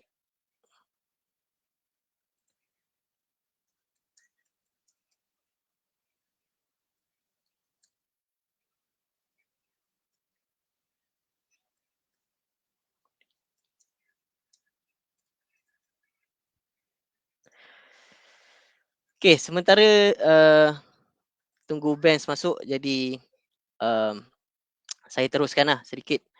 Jadi sebenarnya lah, nak buat pengumuman sikit lah. Sebenarnya isu Palestin ni merupakan isu yang bagi saya lah, satu benda yang perlu diperjuangkan oleh semua orang lah. Macam dengan Benz tadi kan. Sebab kalau kita tengok mungkin Benz kata tadi lah, maksudnya dekat Malaysia ni isu ni dah suam-suam kuku ataupun tak diperkatakan lagi lah. Tak banyak dah orang bercakap pasal Palestin pada hari ni. Tapi sebenarnya bagi saya lah, mungkin di Malaysia macam tu. Tapi kalau kita tengok dalam perbahasan antarabangsa, apa ni, isu Palestin ni sebenarnya masih lagi diperkatakan lah kan. Kalau kita tengok isu yang terbaru ni lepas ICJ buat keputusan berkenaan dengan possibility berlaku jenayah genosid di Gaza tu, isu yang terbaru sekarang ni adalah isu penarikan bantuan kepada UNRWA lah. UNRWA ni agensi dalam PBB yang memberi bantuan kepada pelarian Palestin lah. Jadi lepas ICJ buat keputusan bahawa Israel memang sedang melakukan jenayah genosid, ada possibility tu, jadi dia kena hentikan uh, dia punya operasi ketenteraan tu. Amerika Syarikat dengan sekutu-sekutu Eropah dia tarik bantuan kepada UNRWA kan. Ini adalah berita yang terbaru, dan kalau kita tengok di Facebook kita tak akan nampak benda ni kan, sebab Facebook ni dia memang pro Israel dan pro apartheid dan pro genocide. Jadi kita memang tak nampak lah perbahasan tu. Tapi kalau siapa yang pergi dekat Twitter, dekat X kan, dia akan nampak benda tu lah. Benda tu masih lagi menjadi perdebatan, terutamanya dalam golongan-golongan akaun-akaun yang pro kepada pembebasan, pro daripada kiri kan. Jadi pengumuman yang saya nak buat adalah sebenarnya sebab bila saya tengok balik penulisan ataupun wacana saya berkenaan dengan Palestin ni merupakan satu wacana yang dah lama lah. Kalau saya tengok balik dekat blog tu, maksudnya daripada zaman dulu saya menulis blog tu, saya dah tulis pasal Palestin ni lama lah. Sangat lama kan. Jap, kalau kita tengok daripada tahun 2009, sekarang 2024, sekarang dah 15 tahun. Jadi bila saya baca balik penulisan-penulisan saya tu, saya nampak bahawa lepas 15 tahun menulis, berwacana pasal Palestin ni, saya belum ada lagi satu buku khas berkenaan dengan Palestin lah. Ada dalam buku Lalang di Lautan Ideologi ni, maksudnya bab lah, bab berkenaan dengan Palestin, tapi tak ada buku khas lah. Jadi saya sedang dalam proses lah untuk menerbitkan buku yang khas pasal Palestin je. Dan buku ni dah ada ni lah, dah ada ISBN dan sebagainya. Mungkin dalam hujung bulan 2 atau awal bulan 3 akan keluar. Jadi maksudnya tapi berbeza dengan sebab buku-buku Palestin kalau kita tengok di Malaysia ni, dia banyak kepada buku-buku yang berbentuk macam akhir zaman, konspirasi Yahudi. Jadi buku-buku Palestin tu lebih kepada berbentuk macam tu tau. Jadi saya nak menulis buku yang bukan ke arah tu lah. Maksudnya kita nak melihat isu Palestin ni dari sudut apa yang ada, dari sudut bukti-bukti yang ada, dokumen sejarah yang ada, dari sudut perbahasan-perbahasan yang ada kan. Bukan dari sudut unsur-unsur yang kita nak nampakkan isu ni macam isu akhir zaman ataupun isu konspirasi Yahudi dan sebagainya. Jadi itulah sebenarnya buku yang dalam perancangan saya yang seterusnya lah, yang insyaAllah akan diterbitkan mungkin hujung bulan 2 atau awal bulan 3 lah. Jadi buku ni bukan promosi, sekadar nak bagi tahu je lah bahawa sebenarnya dan saya merasakan sebab kadang-kadang bila kita mengikuti perkembangan Palestin ni, kita rasa macam helpless lah, ataupun kita nak buat apa kan? Kita nak buat something kan. Jadi buku ni merupakan satu usaha saya lah. Saya nak bawakan wacana Palestin ni, tapi wacana yang mungkin tak dibawa dalam masyarakat kita di Malaysia ni, sebab kebanyakan buku-bukunya terlalu bersadurkan benda-benda yang saya nampak kadang-kadang berbaur konspirasi, ataupun dia tak mempunyai hujah yang solid lah. Jadi itulah perancangan saya. Okey, sebab Best pun dah hadir balik ni. Maksudnya perancangan saya untuk buku saya yang seterusnya adalah buku yang khas pasal Palestin, cuma dan akan diterbitkan lah dalam hujung bulan 2 ataupun awal bulan 3. Cuma tak boleh bagi tahu lagi lah penerbit mana ataupun tajuk dia, nanti akan diumumkan. Jadi Best lari sekejap tadi, dia dah buat kemunculan semula. Best ada Oh, saya kena sabotaj lah. kena sabotaj dengan Mossad Jadi lah. sabotaj dengan Mossad lah. Okey, kita nak sambung yang tadi ke? Ke tak ni lah? Ke terus yang lain? Boleh sambung. Okey, yang tadi jadi singkat lah sebelum kita pergi ke ni, kita ada, saya ingat ada lebih 20-30 minit lagi sebelum kita selesai. Uh, jadi singkatnya, saya mengambil bukanlah saya mengambil tu tanpa memikir maknanya kita kita maknanya ada pandangan yang mengatakan bahawa materialis ini mengarah ke atheism Jadi tapi bukanlah atheism vulgar, atheism lucah, atheism yang tidak yang nak atheist sembrono mereka mengatakan mereka ada hujahnya lah kenapa begitu lah. Maknanya dia bukanlah materialis atheist yang menolak segala benda-benda yang tak nampak ini, yang immaterial. Gambar saya agak lag suara jelas je pasti. Suara dengar. Okey, jadi itu dia maknanya ada materialis yang dibahaskan oleh pemikir yang seperti yang saya sebutkan seperti Al-Atas tadi lah. Juga ramai lagi. Mana Syariati pun cakap benda yang sama.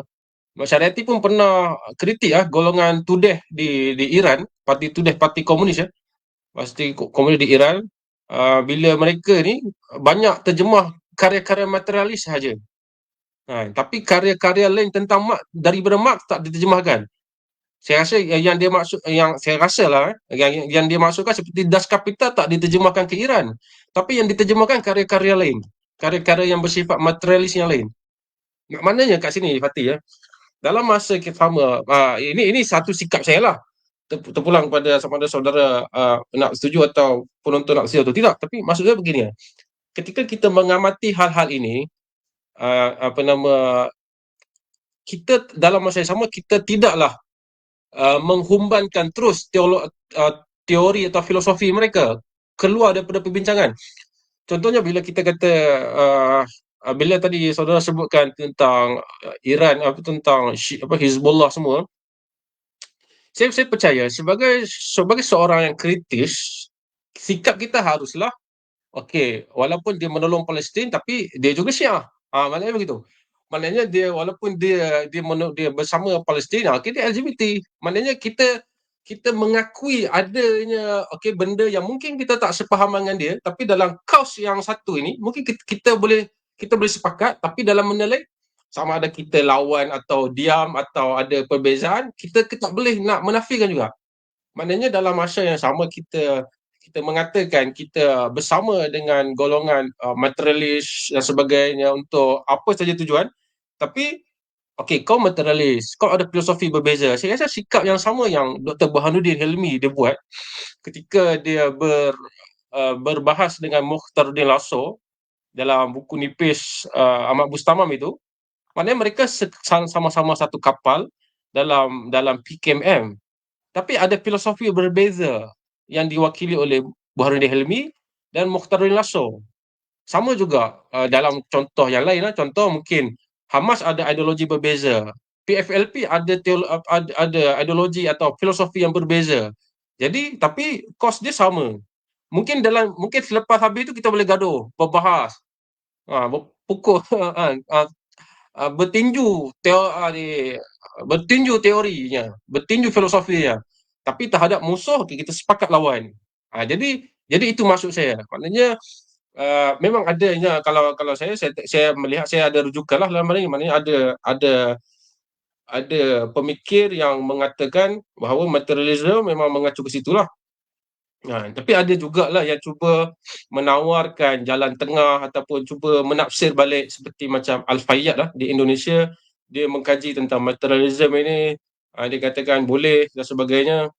Panjanglah hujah dia lagi kan. Jadi dan yang saya rasa yang itulah yang saudara Syekh Mafati nak bagi tahulah bahawa dalam materialism ni ada juga golongan-golongan yang tidak pergi ke atheism itu. Betul apa yang aku cuba sampaikan ni? Dia sebenarnya bagi aku materialis yang bermasalah adalah aku tak ada masalah dengan materialis. Bagi aku memang dunia ni salah satu realiti dia adalah realiti materialisme. Cuma masalah dia adalah dia macam terlalu strict dan menafikan realiti yang lain. Sebagai contoh macam idea antara masalah lah dalam pemikiran materialis ni dia strict materialis ni dia macam nak menerangkan macam mana kita ni ada consciousness ataupun kesedaran kan. Sebab benda tu tak material. Jadi dia itu antara masalah yang cuba diselesaikan. Jadi bagi aku, pandangan aku secara peribadi, memang realiti material tu ada, tapi ada juga realiti lain lah. Realiti lain yang bukan material, yang kita tak boleh sukat, yang tak objektif. Bagi aku benda tu wujud juga lah. Jadi dua. Cuma masalah dia kalau macam dia, kalau dia pemikiran saja tak apa. Maksudnya dia rasa dia berpemikiran materialis dan dia menafikan kewujudan realiti lain. Itu bagi aku dia tak apa, itu pemikiran dia. Tapi kalau dia nak paksa kepada orang lain, kau pun kena, itu masalah. Itu bagi aku lah. Okey, baik, sebelum kita ambil ke respon kepada daripada Puan Awang ni, saya cuma nak tambah sikit. Tadi saya sebut ada satu buku tu, tajuk kalau Indonesia dia diterjemahkan sebagai Membangun Jalan Tengah.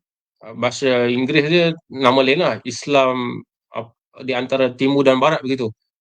Tapi dia kata begini ya, sebab dia Presiden Bosnia, dia cuba nak merefleksi apa yang tengah berlaku dalam dunia pada masa era dia.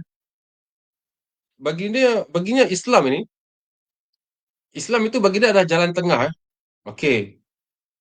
Satu jalan adalah agama atau ruh itu yang diwakili oleh golongan apa ni, agama lah, termasuk Jesus dan sebagainya lah, Kristian.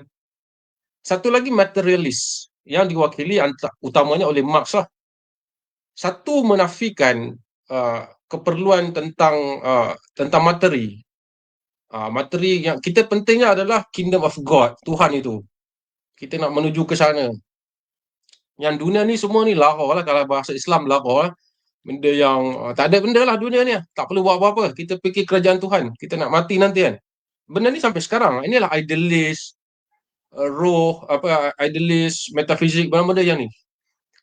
Satu lagi materi keras yang segala bendanya material. Dipertentangkan juga dengan penulis ni mempertentangkan sebab golongan yang dia sebut lah tu angle lah, iaitu manusia ni bila dia dah tahu tentang kegunaan tangan, manusia membangun peradaban. Materi lah tangan lah. Pada tangan ini, pergelangan tangan ni kita membangun peradaban. Kita ni mendirikan satu kawanan manusia berburu dengan tangan, kita boleh berburu sebab kita ada tangan ini. Tapi kata penulis ni, nama Bosnia dia panjang lah, susah saya nak sebut. Dan berbelit-belit juga nama Bosnia dia. Nama dia Ali begitu lah, saya tak ingat. Ni boleh cari Presiden Islam Bosnia pertama. Okey.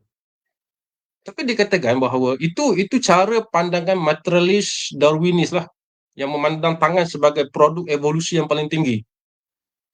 Tapi dengan tangan sahaja, kamu tak boleh melukis seperti yang dibuat oleh Michelangelo. Dengan tangan sahaja.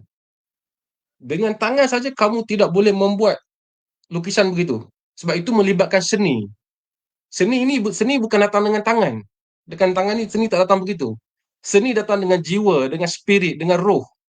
Jadi dia mempertentangkan antara satu golongan yang materi, satu golongan dengan satu lagi ada roh itu.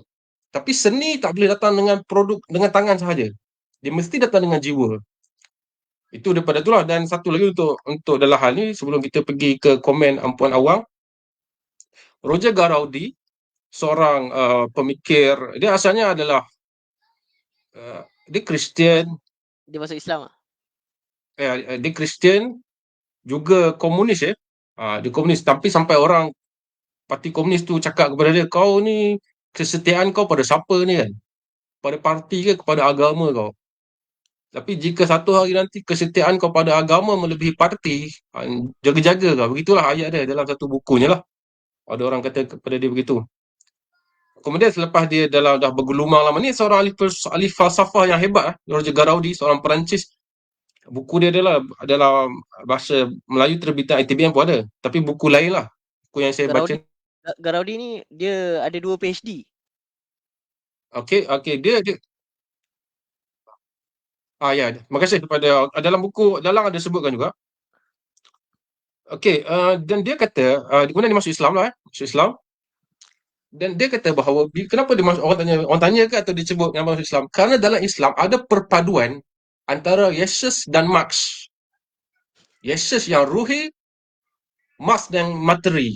Ada dalam Islam. Maknanya Islam itu ada persoalan ideal, ada persoalan tentang metafizik, surga neraka dan sebagainya. Juga ada persoalan tentang menguruskan kehidupan dunia. Jadi kalau kita baca Quran ni, kepada free thinker, skeptikal dan sebagainya, saya rasa yang saya cakap ni cubalah renungkan ya. Maknanya kita harus menjadi seorang manusia yang kritis lah. Kita harus membaca dan kritis, bukan terhadap orang lain juga, tapi terhadap apa yang kita pegang. Jadi dalam Quran ni banyak juga cerita tentang dunia. Saya rasa lebih banyak cerita pasal dunia sebenarnya. Sampai terhadap golongan Kristian, mereka akan melihat Islam dan Quran ni adalah ajaran politik. Berbeza dengan Kristian. Orang Kristian yang tak suka, dia akan kata ini adalah ajaran religius politik, lebih banyak politik. Yalah, apa yang Nabi Muhammad buat dengan Nabi Isa buat tak sama. Nabi Muhammad tu banyak politiknya daripada Isa. Tapi terhadap golongan materi yang membenci Islam dan sebagainya, mereka akan kata ini adalah ajaran yang memikirkan tentang kehidupan akhirat. Perhatikan benda ni ya, dalam ketika saudara-saudari berhujah atau sikap free thinker kat Malaysia ataupun murtadi ni banyak buat meme saja, bukan nak fikir sangat pun. Tapi kalau perhatikan dengan betul, inilah hujah yang dipakai. Maknanya bila kita perhatikan golongan yang anti Islam semua, dia akan kata bahawa Islam ni dia lebih banyak memikirkan yang dari sudut memikirkan materi lah, mostly katalah etis lah. Jadi dia akan kata bahawa Islam ni banyak lebih memikirkan persoalan ukhrawi, akhirat. Kalau tanya kepada Kristian, dia akan kata Islam ni fikir banyak masalah politik. Dia adalah dua kutub yang berbeza ni. Tapi dalam Islam ni ada dua. Saya bukan nak berdakwah di sini, tapi saya nak berkongsi tentang bahan bacaan yang saya baru baca ini. Satu hujah-hujah yang menarik. Jadi sama-sama kita renungkan di sini. Maknanya dalam persoalan anarkisme kiri dan Palestin ini ada benda-benda yang kita bincangkan tentang inkonsistensi dan sebagainya. Mungkin boleh sama-sama kita renungkan. Kita ambil dulu komen daripada Ampuan Awang. Mungkin Fatih boleh baca. Lepas tu kita, kalau nak respon. Berbetulan FB ulang memori hari ini dalam sebuah artikel Gunawan Muhammad bidang sesuatu mengenai komunisme, tapi elok komunisme kita gantikan. Lalu ayatnya jadi seperti di mana-mana ideologi telah berubah menjadi sesuatu yang tak dimengerti. Tak berapa faham. Ke kau faham aku tak faham, Bes?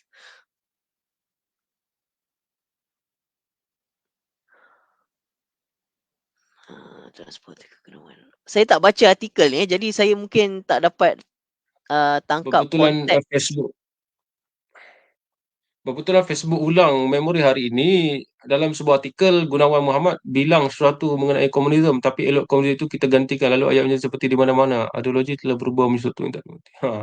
Saya pun tak faham ya pada persoalan yang disebutkan oleh Ampun Awang ni. Ini ya, saya pun tak baca juga artikel tu, jadi tak boleh nak komen.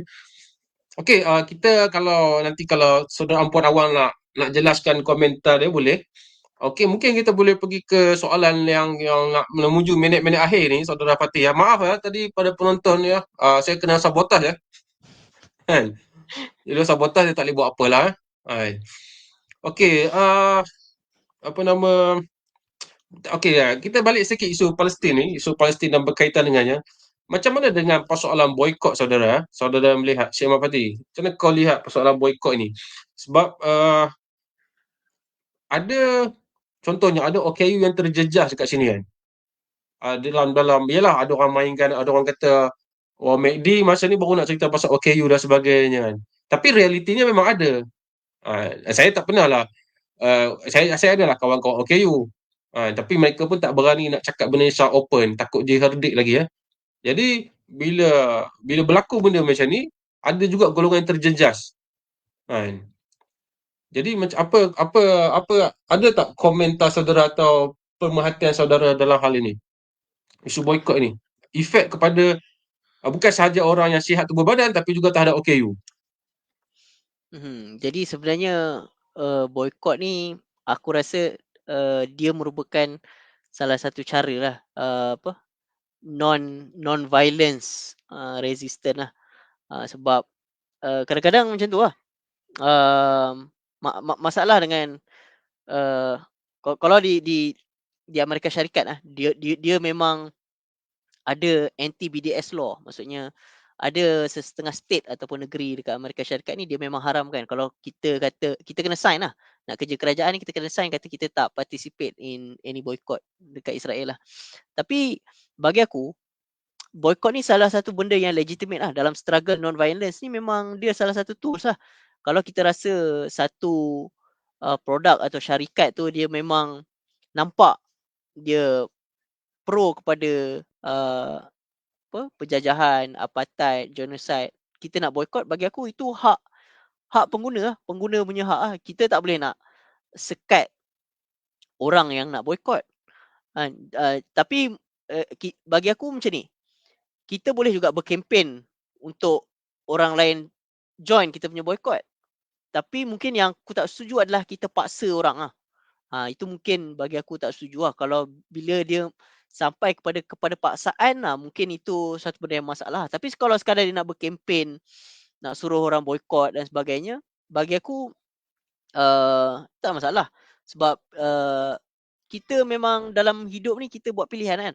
Dan kalau kita nak pilih produk-produk yang kita rasa lagi mengamankan jiwa, yang tak menyokong penjajahan, bagi aku itu merupakan satu hak lah. Dan bila kau kata macam bila kita boycott ni ada yang terjejas lah, terutamanya syarikat-syarikat yang dia ada menggaji orang-orang kat Malaysia ni.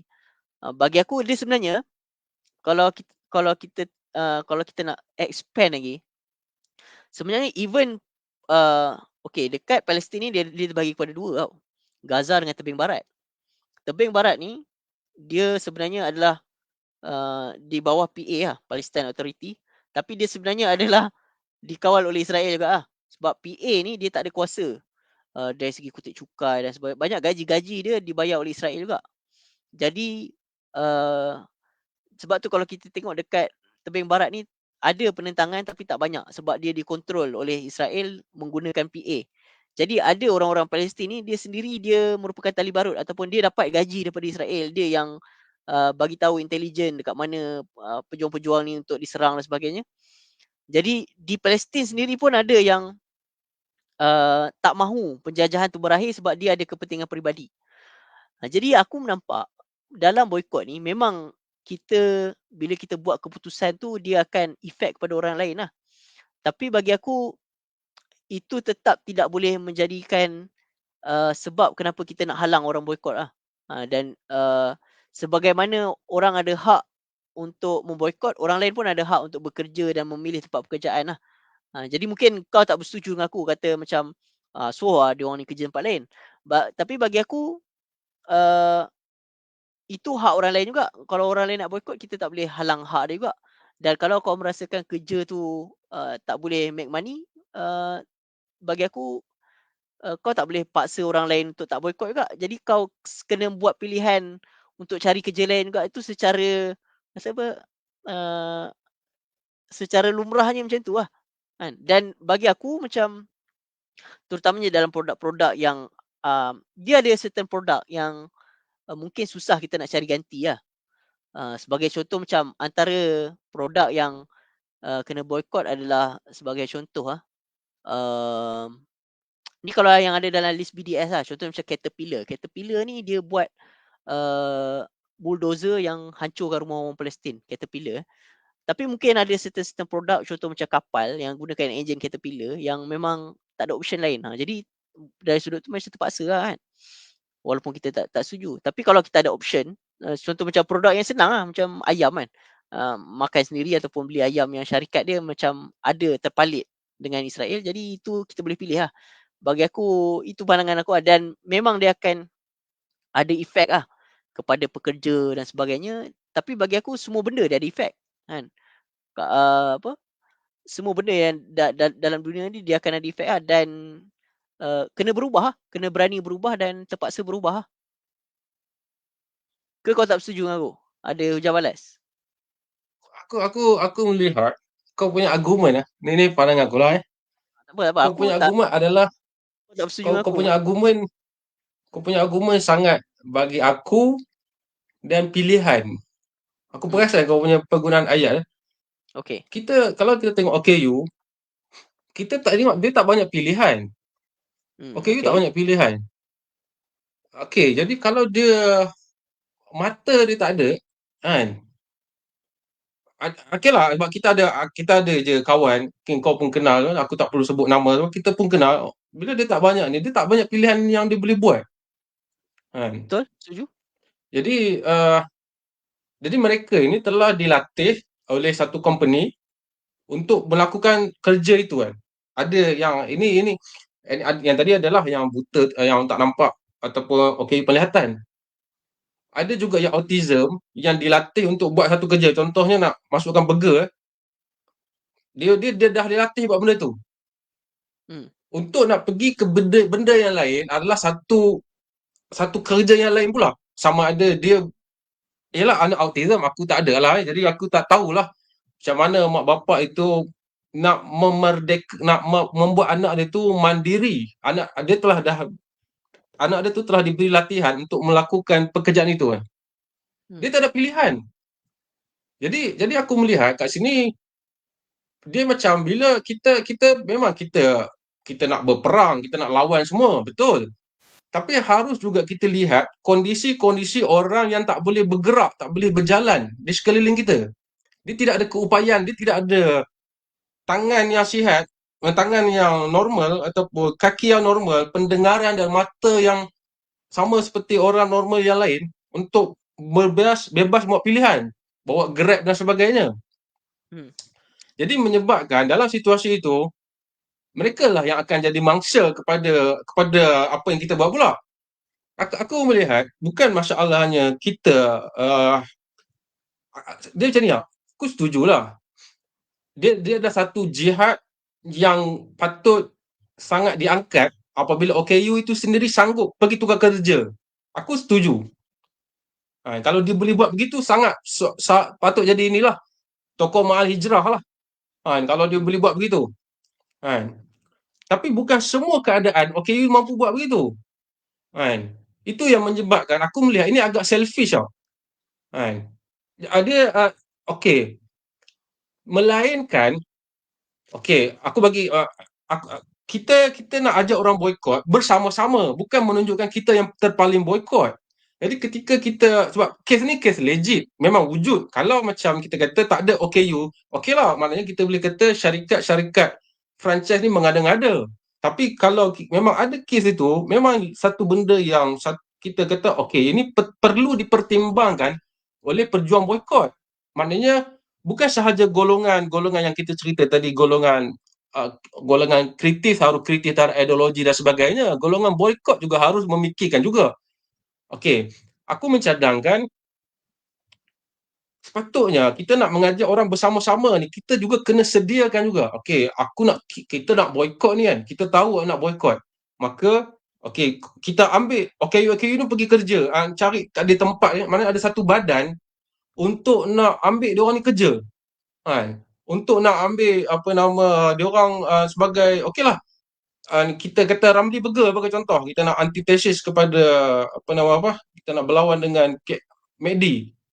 Ambil Ramli Burger, ambil. Kalau dia dah ada 50 OKU ke situ, ambil. Kita mungkin tak boleh ambil pekerja bukan Islam lah. Okey, pekerja Islam, mari kita sediakan kapal. Kami bagi kau masuk. Masalah berlaku bila kita kata boikot, padahal dia nak bekerja apa, lantak pergi kat dia. Jadi aku rasa ini satu yang selfish. Aku ulang sekali lagi, sebab aku rasa ini satu benda yang pejuang boikot tak halusi benda ni kan. Sebab orang macam ni dia tidak ada keupayaan nak bergerak. Tak ada keupayaan nak bergerak bebas. Contohnya, okey, dia nak pergi ke, katalah McD ada lebih dekat dengan kawasan dia. Dia nak pergi cari Ramli Burger pula dekat mana yang nak ambil. Ataupun katalah bukan Ramli Burger sekalipun. Ada tak tempat lain nak ambil dia kerja? Ini jadi sepatutnya badan, aku tak tahulah berapa banyak badan solidariti untuk Palestin yang ada kat Malaysia ni. Sampai ada yang salah guna duit seperti Aman Palestin yang disiasat. yang disiasat ni Ada kes sepatutnya SPRM. ini yang patut apa nama inilah satu benda-benda yang macam ni yang kita pun kena harus berhati-hati juga. Tapi kalau benda tu digunakan dengan betul, allocate dana dengan betul, duit tu patut ditolong kepada yang tak ada kerja ni, kepada OKU yang aku tak maksudkan bukan OKU tak okey, bukan OKU memang sepatutnya tidak ada apa-apa alasan lah. Patutnya kau harus sensitif lah pada penindasan yang berlaku. Aku akuilah kepada orang yang ada keupayaan nak bergerak bebas, dia tak patut tak ada pilihan lah, dia patut carilah tempat lain. Tapi untuk OKU ini adalah exception, suatu yang harus diberi pengecualian dan harus dipikirkan. Jadi kalaulah dana itu tidak diselewengkan, dana tu harus gunakan, okey, kita cari kerja, bagi OKU ni kerja, bagi latihan dan sebagainya. Jadi barulah golongan OKU ni pun tidak tercicir dalam perjuangan untuk Palestin. Jika tidak, kita kata ini atas kau lah. Kau ni pilihan, kau tak pilih kenapa kan? Aku rasa benda ni satu benda yang harus dihalusi. Kan? Ini satu, aku rasa ini satu kritikan lah untuk siapa-siapa lah perjuangan boikot dan sebagainya, sebab aku rasa sebab kita selalu mengelakkan mereka ni. Contoh kalau demo, sebab orang aku bukanlah berjuang kepada mana-mana satu aliran secara totok, feminism ke kiri. Kalau ada buat salah, buat palat dan sebagainya, aku kutuk je kan. Maksudnya kau Sama juga lalang lah. dengan golongan Palestin. Aku taklah lalang. Kita ada Aku satu lalang. pendirian. Aku takkan lalang lah. Aku ada pendirian lah. Aku bukan lalang. Aku tak tahu lah. Aku tak setuju lah pasal lalang tu kan. Tapi aku ada pendirian. Kalau kumpulan aku buat salah apa, aku akan kritik. Kan? Jadi sama juga ada dalam feminis, orang feminis mungkin takkan sukalah dengan aku punya kritikan. Tak apalah, itu masalah mereka. Tapi kalau ada benda kau kena tindas, aku akan bersama dengan kau.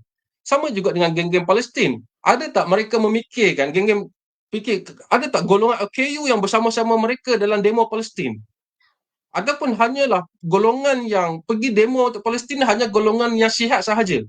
Jadi representatif kepada golongan yang kepada demo Palestin adalah ada LGBT, ada sekular, ada kiri kanan sebagainya, tapi OKU tidak ada. OKU kursi roda ke, OKU yang tak nampak mata ke. Jadi jika tidak ada, ini adalah satu benda yang golongan-golongan boykot dia tak nampak benda ni kan. Sedangkan golongan ini patutnya disertakan sekali dalam perjuangan. Jadi selama ni kita kurang memikirkan tentang golongan-golongan yang tidak berkeupayaan untuk memilih ni, tidak ada pilihan. Ini satu persoalan lah, satu kritikan dan satu persoalan. Aku lihat banyak yang cuba deny persoalan ni kan. Persoalan tentang orang ni. Okey, kita dah nak selesai sebab aku nak kena turun. Aku memberikan kau masa untuk 2 minit pukul 10 ni untuk kalau kau nak respon boleh ataupun kau nak bagi satu kesimpulan lah. Okey, sebab kita dah nak ni. Aku harap perbincangan malam ni sangat baik ya dan menarik untuk semua untuk mendengar dan sama-sama membincangkan lah. Okey, Fatih, 2 minit Fatih. Masih. Terima kasih Benz.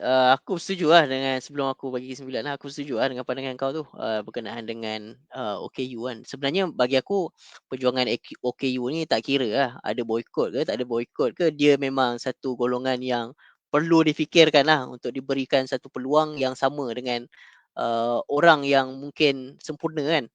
Sebab dia mempunyai batasan dia mana perlu dibantu lah. Jadi bagi aku OKU ni sama ada kau boikot ke tak boikot ke, dia memang satu golongan yang perlu difikirkan dan diberi satu ruang lah di mana diorang ni boleh bersama dalam masyarakat lah dan tidak dipinggirkan.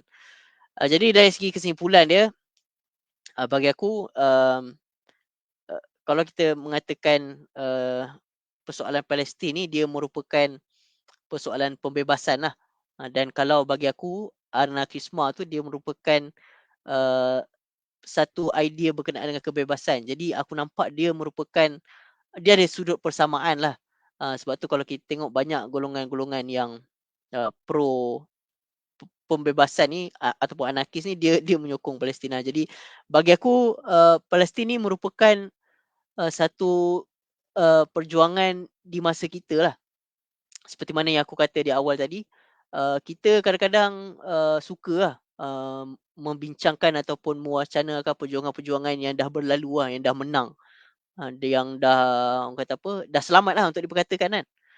Dah ada konklusi dia kan. Tapi perjuangan Palestin ni kadang-kadang orang takut kan untuk perjuangkan, terutamanya di barat lah, takut kena gelar teroris ke apa, antisemitik. Tapi sebenarnya memang perjuangan dia memang bersifat macam tu. Mandela pun adalah teroris menurut UK, menurut US. US pun bagi dia gelaran teroris. Dan gerakan Mandela dulu dia bukan gerakan non-violence, dia ada gerakan violence juga. Dia ada sayap tentera dia, MK. Apa ke nama dia? Tapi dia ada sayap tentera lah, MK. Sebab itulah uh, uh, antara penyokong kuat Mandela waktu zaman perjuangan dia, during the heyday dia adalah Fidel Castro, Kolonel Gaddafi dan juga Yasser Arafat lah. Mandela selalu ada ulang, dia kata, "This is my comrade in arm." Maksudnya golongan yang bukan saja sokong dia dari segi retorik, tapi bagi semua, senjata semua dia bagi. Dan sebab tu kalau kita tengok perjuangan Palestin ni, ada lah ramai yang kata teroris lah, keganasan dan sebagainya. Sebenarnya memang perjuangan pembebasan tu sampai pada satu tahap tu dia memang memerlukan gerakan yang bersenjata. Kan? Takkanlah macam Gandhi pernah cakap kan. Dia kata kalau macam kita berada dalam masyarakat yang orang nampak kita kan, kita berjuang kebebasan. Kalau orang serang kita, mungkin ada masyarakat yang boleh tolong kan. Tapi kalau kita duduk dalam hutan seorang-seorang kan, tiba-tiba ada orang nak serang kita kan, nak bunuh kita kan. Adakah kita nak non-violence juga? Memang mati lah. Jadi memang pada satu tahap tu kita kena mempertahankan diri dan ada perjuangan senjata lah. Dan uh, apa, label ni lah terorisme apa, itu merupakan framing lah bagi aku. Dia merupakan framing golongan-golongan Zionis dan sebagainya, dan sekutu dia memang dia akan framekan macam tu supaya orang tak berjuang lah. Tapi banyak pejuang-pejuang teroris ni yang hari ni diangkat sebagai pejuang kebebasan lah, macam Mandela kan. Siap ada statue lah lagi kat UK padahal dulu UK zaman-zaman Margaret Thatcher dulu pun memang anggap dia sebagai teroris, tapi bila dah menang diagung-agungkan lah. Bagi aku Palestin ni pun sama kan. Mungkin sekarang ni dikatakan teroris, tapi bila dia orang dah menang nanti akan diagungkan. Mungkin uh, Abu Ubaidah dapat Nobel Prize ke apa ni kan. Jadi tapi zaman sekarang ni memang macam tu lah. Zaman dia tengah berjuang memang zaman struggle lah. Dan bagi aku dia adalah perjuangan zaman kini lah, yang kalau kita tak menyokong dan tak bersamanya, bila masa hadapan nanti, bila orang baca balik, orang akan tengok uish, ni zaman orang duk sibuk berjuang pasal Palestin ni, kenapa dia kuat menulis kat tapi tak pernah disentuh kan. Jadi nampak ada satu kelompongan lah. Bagi aku dia merupakan idea pembebasan zaman ini yang harus diperjuangkan lah. Jadi aku mengucapkan terima kasih lah sekali lagi kepada Best dan Kuliah Buku kerana meneruskan juga sesi ni walaupun dah di som-som kuku di Malaysia lah. Jadi semoga ini menjadi sebahagian lah daripada contribution kepada perjuangan pembebasan lah. Terima kasih kepada Saudara Syed Mafati. Saya rasa perbincangan malam ni sangat menarik. Jadi download cepat sebelum Facebook akan bulldozerkan video ini. Tajuk kalau dia guna algoritma ni, saya pun tak faham macam mana guna algoritma ni. Dan persembangan dengan Syed Mafati, saya rasa dia tak boleh 2 jam lah. Dia kena ambil sampai pukul 1 ya. Nanti kita cuba aturkan Boleh. perbahasan saya dengan Syed Mafati ni. Saya rasa menarik ya Aku untuk semua pun terlibat. Apa dia? aku memang waktu kau tak ada tadi, aku cerita yang aku tengah tulis satu buku khas lah berkenaan Palestin. Dan mungkin dalam tu nanti aku akan masukkan sikit pasal pembincangan pada hari ni lah. Aku bagi Baik, kredit sikit. baik. Terima kasih. Nanti mungkin kita akan panggil lagi. Kita akan lama sikit lah. Mungkin 2 atau 3 jam lah. Tapi yalah, saya beroperasi di kedai. Menyebabkan kena balik awal ni. Okey. Jadi kita jumpa lagi di sesi yang lain. Terima kasih kepada yang menonton, memberikan komen dan sebagainya. Sampai kita jumpa lagi. Terima kasih. Assalamualaikum dan selamat malam. Waalaikumsalam. Baik. Salam Malaysia Madani. Salam Malaysia Madani.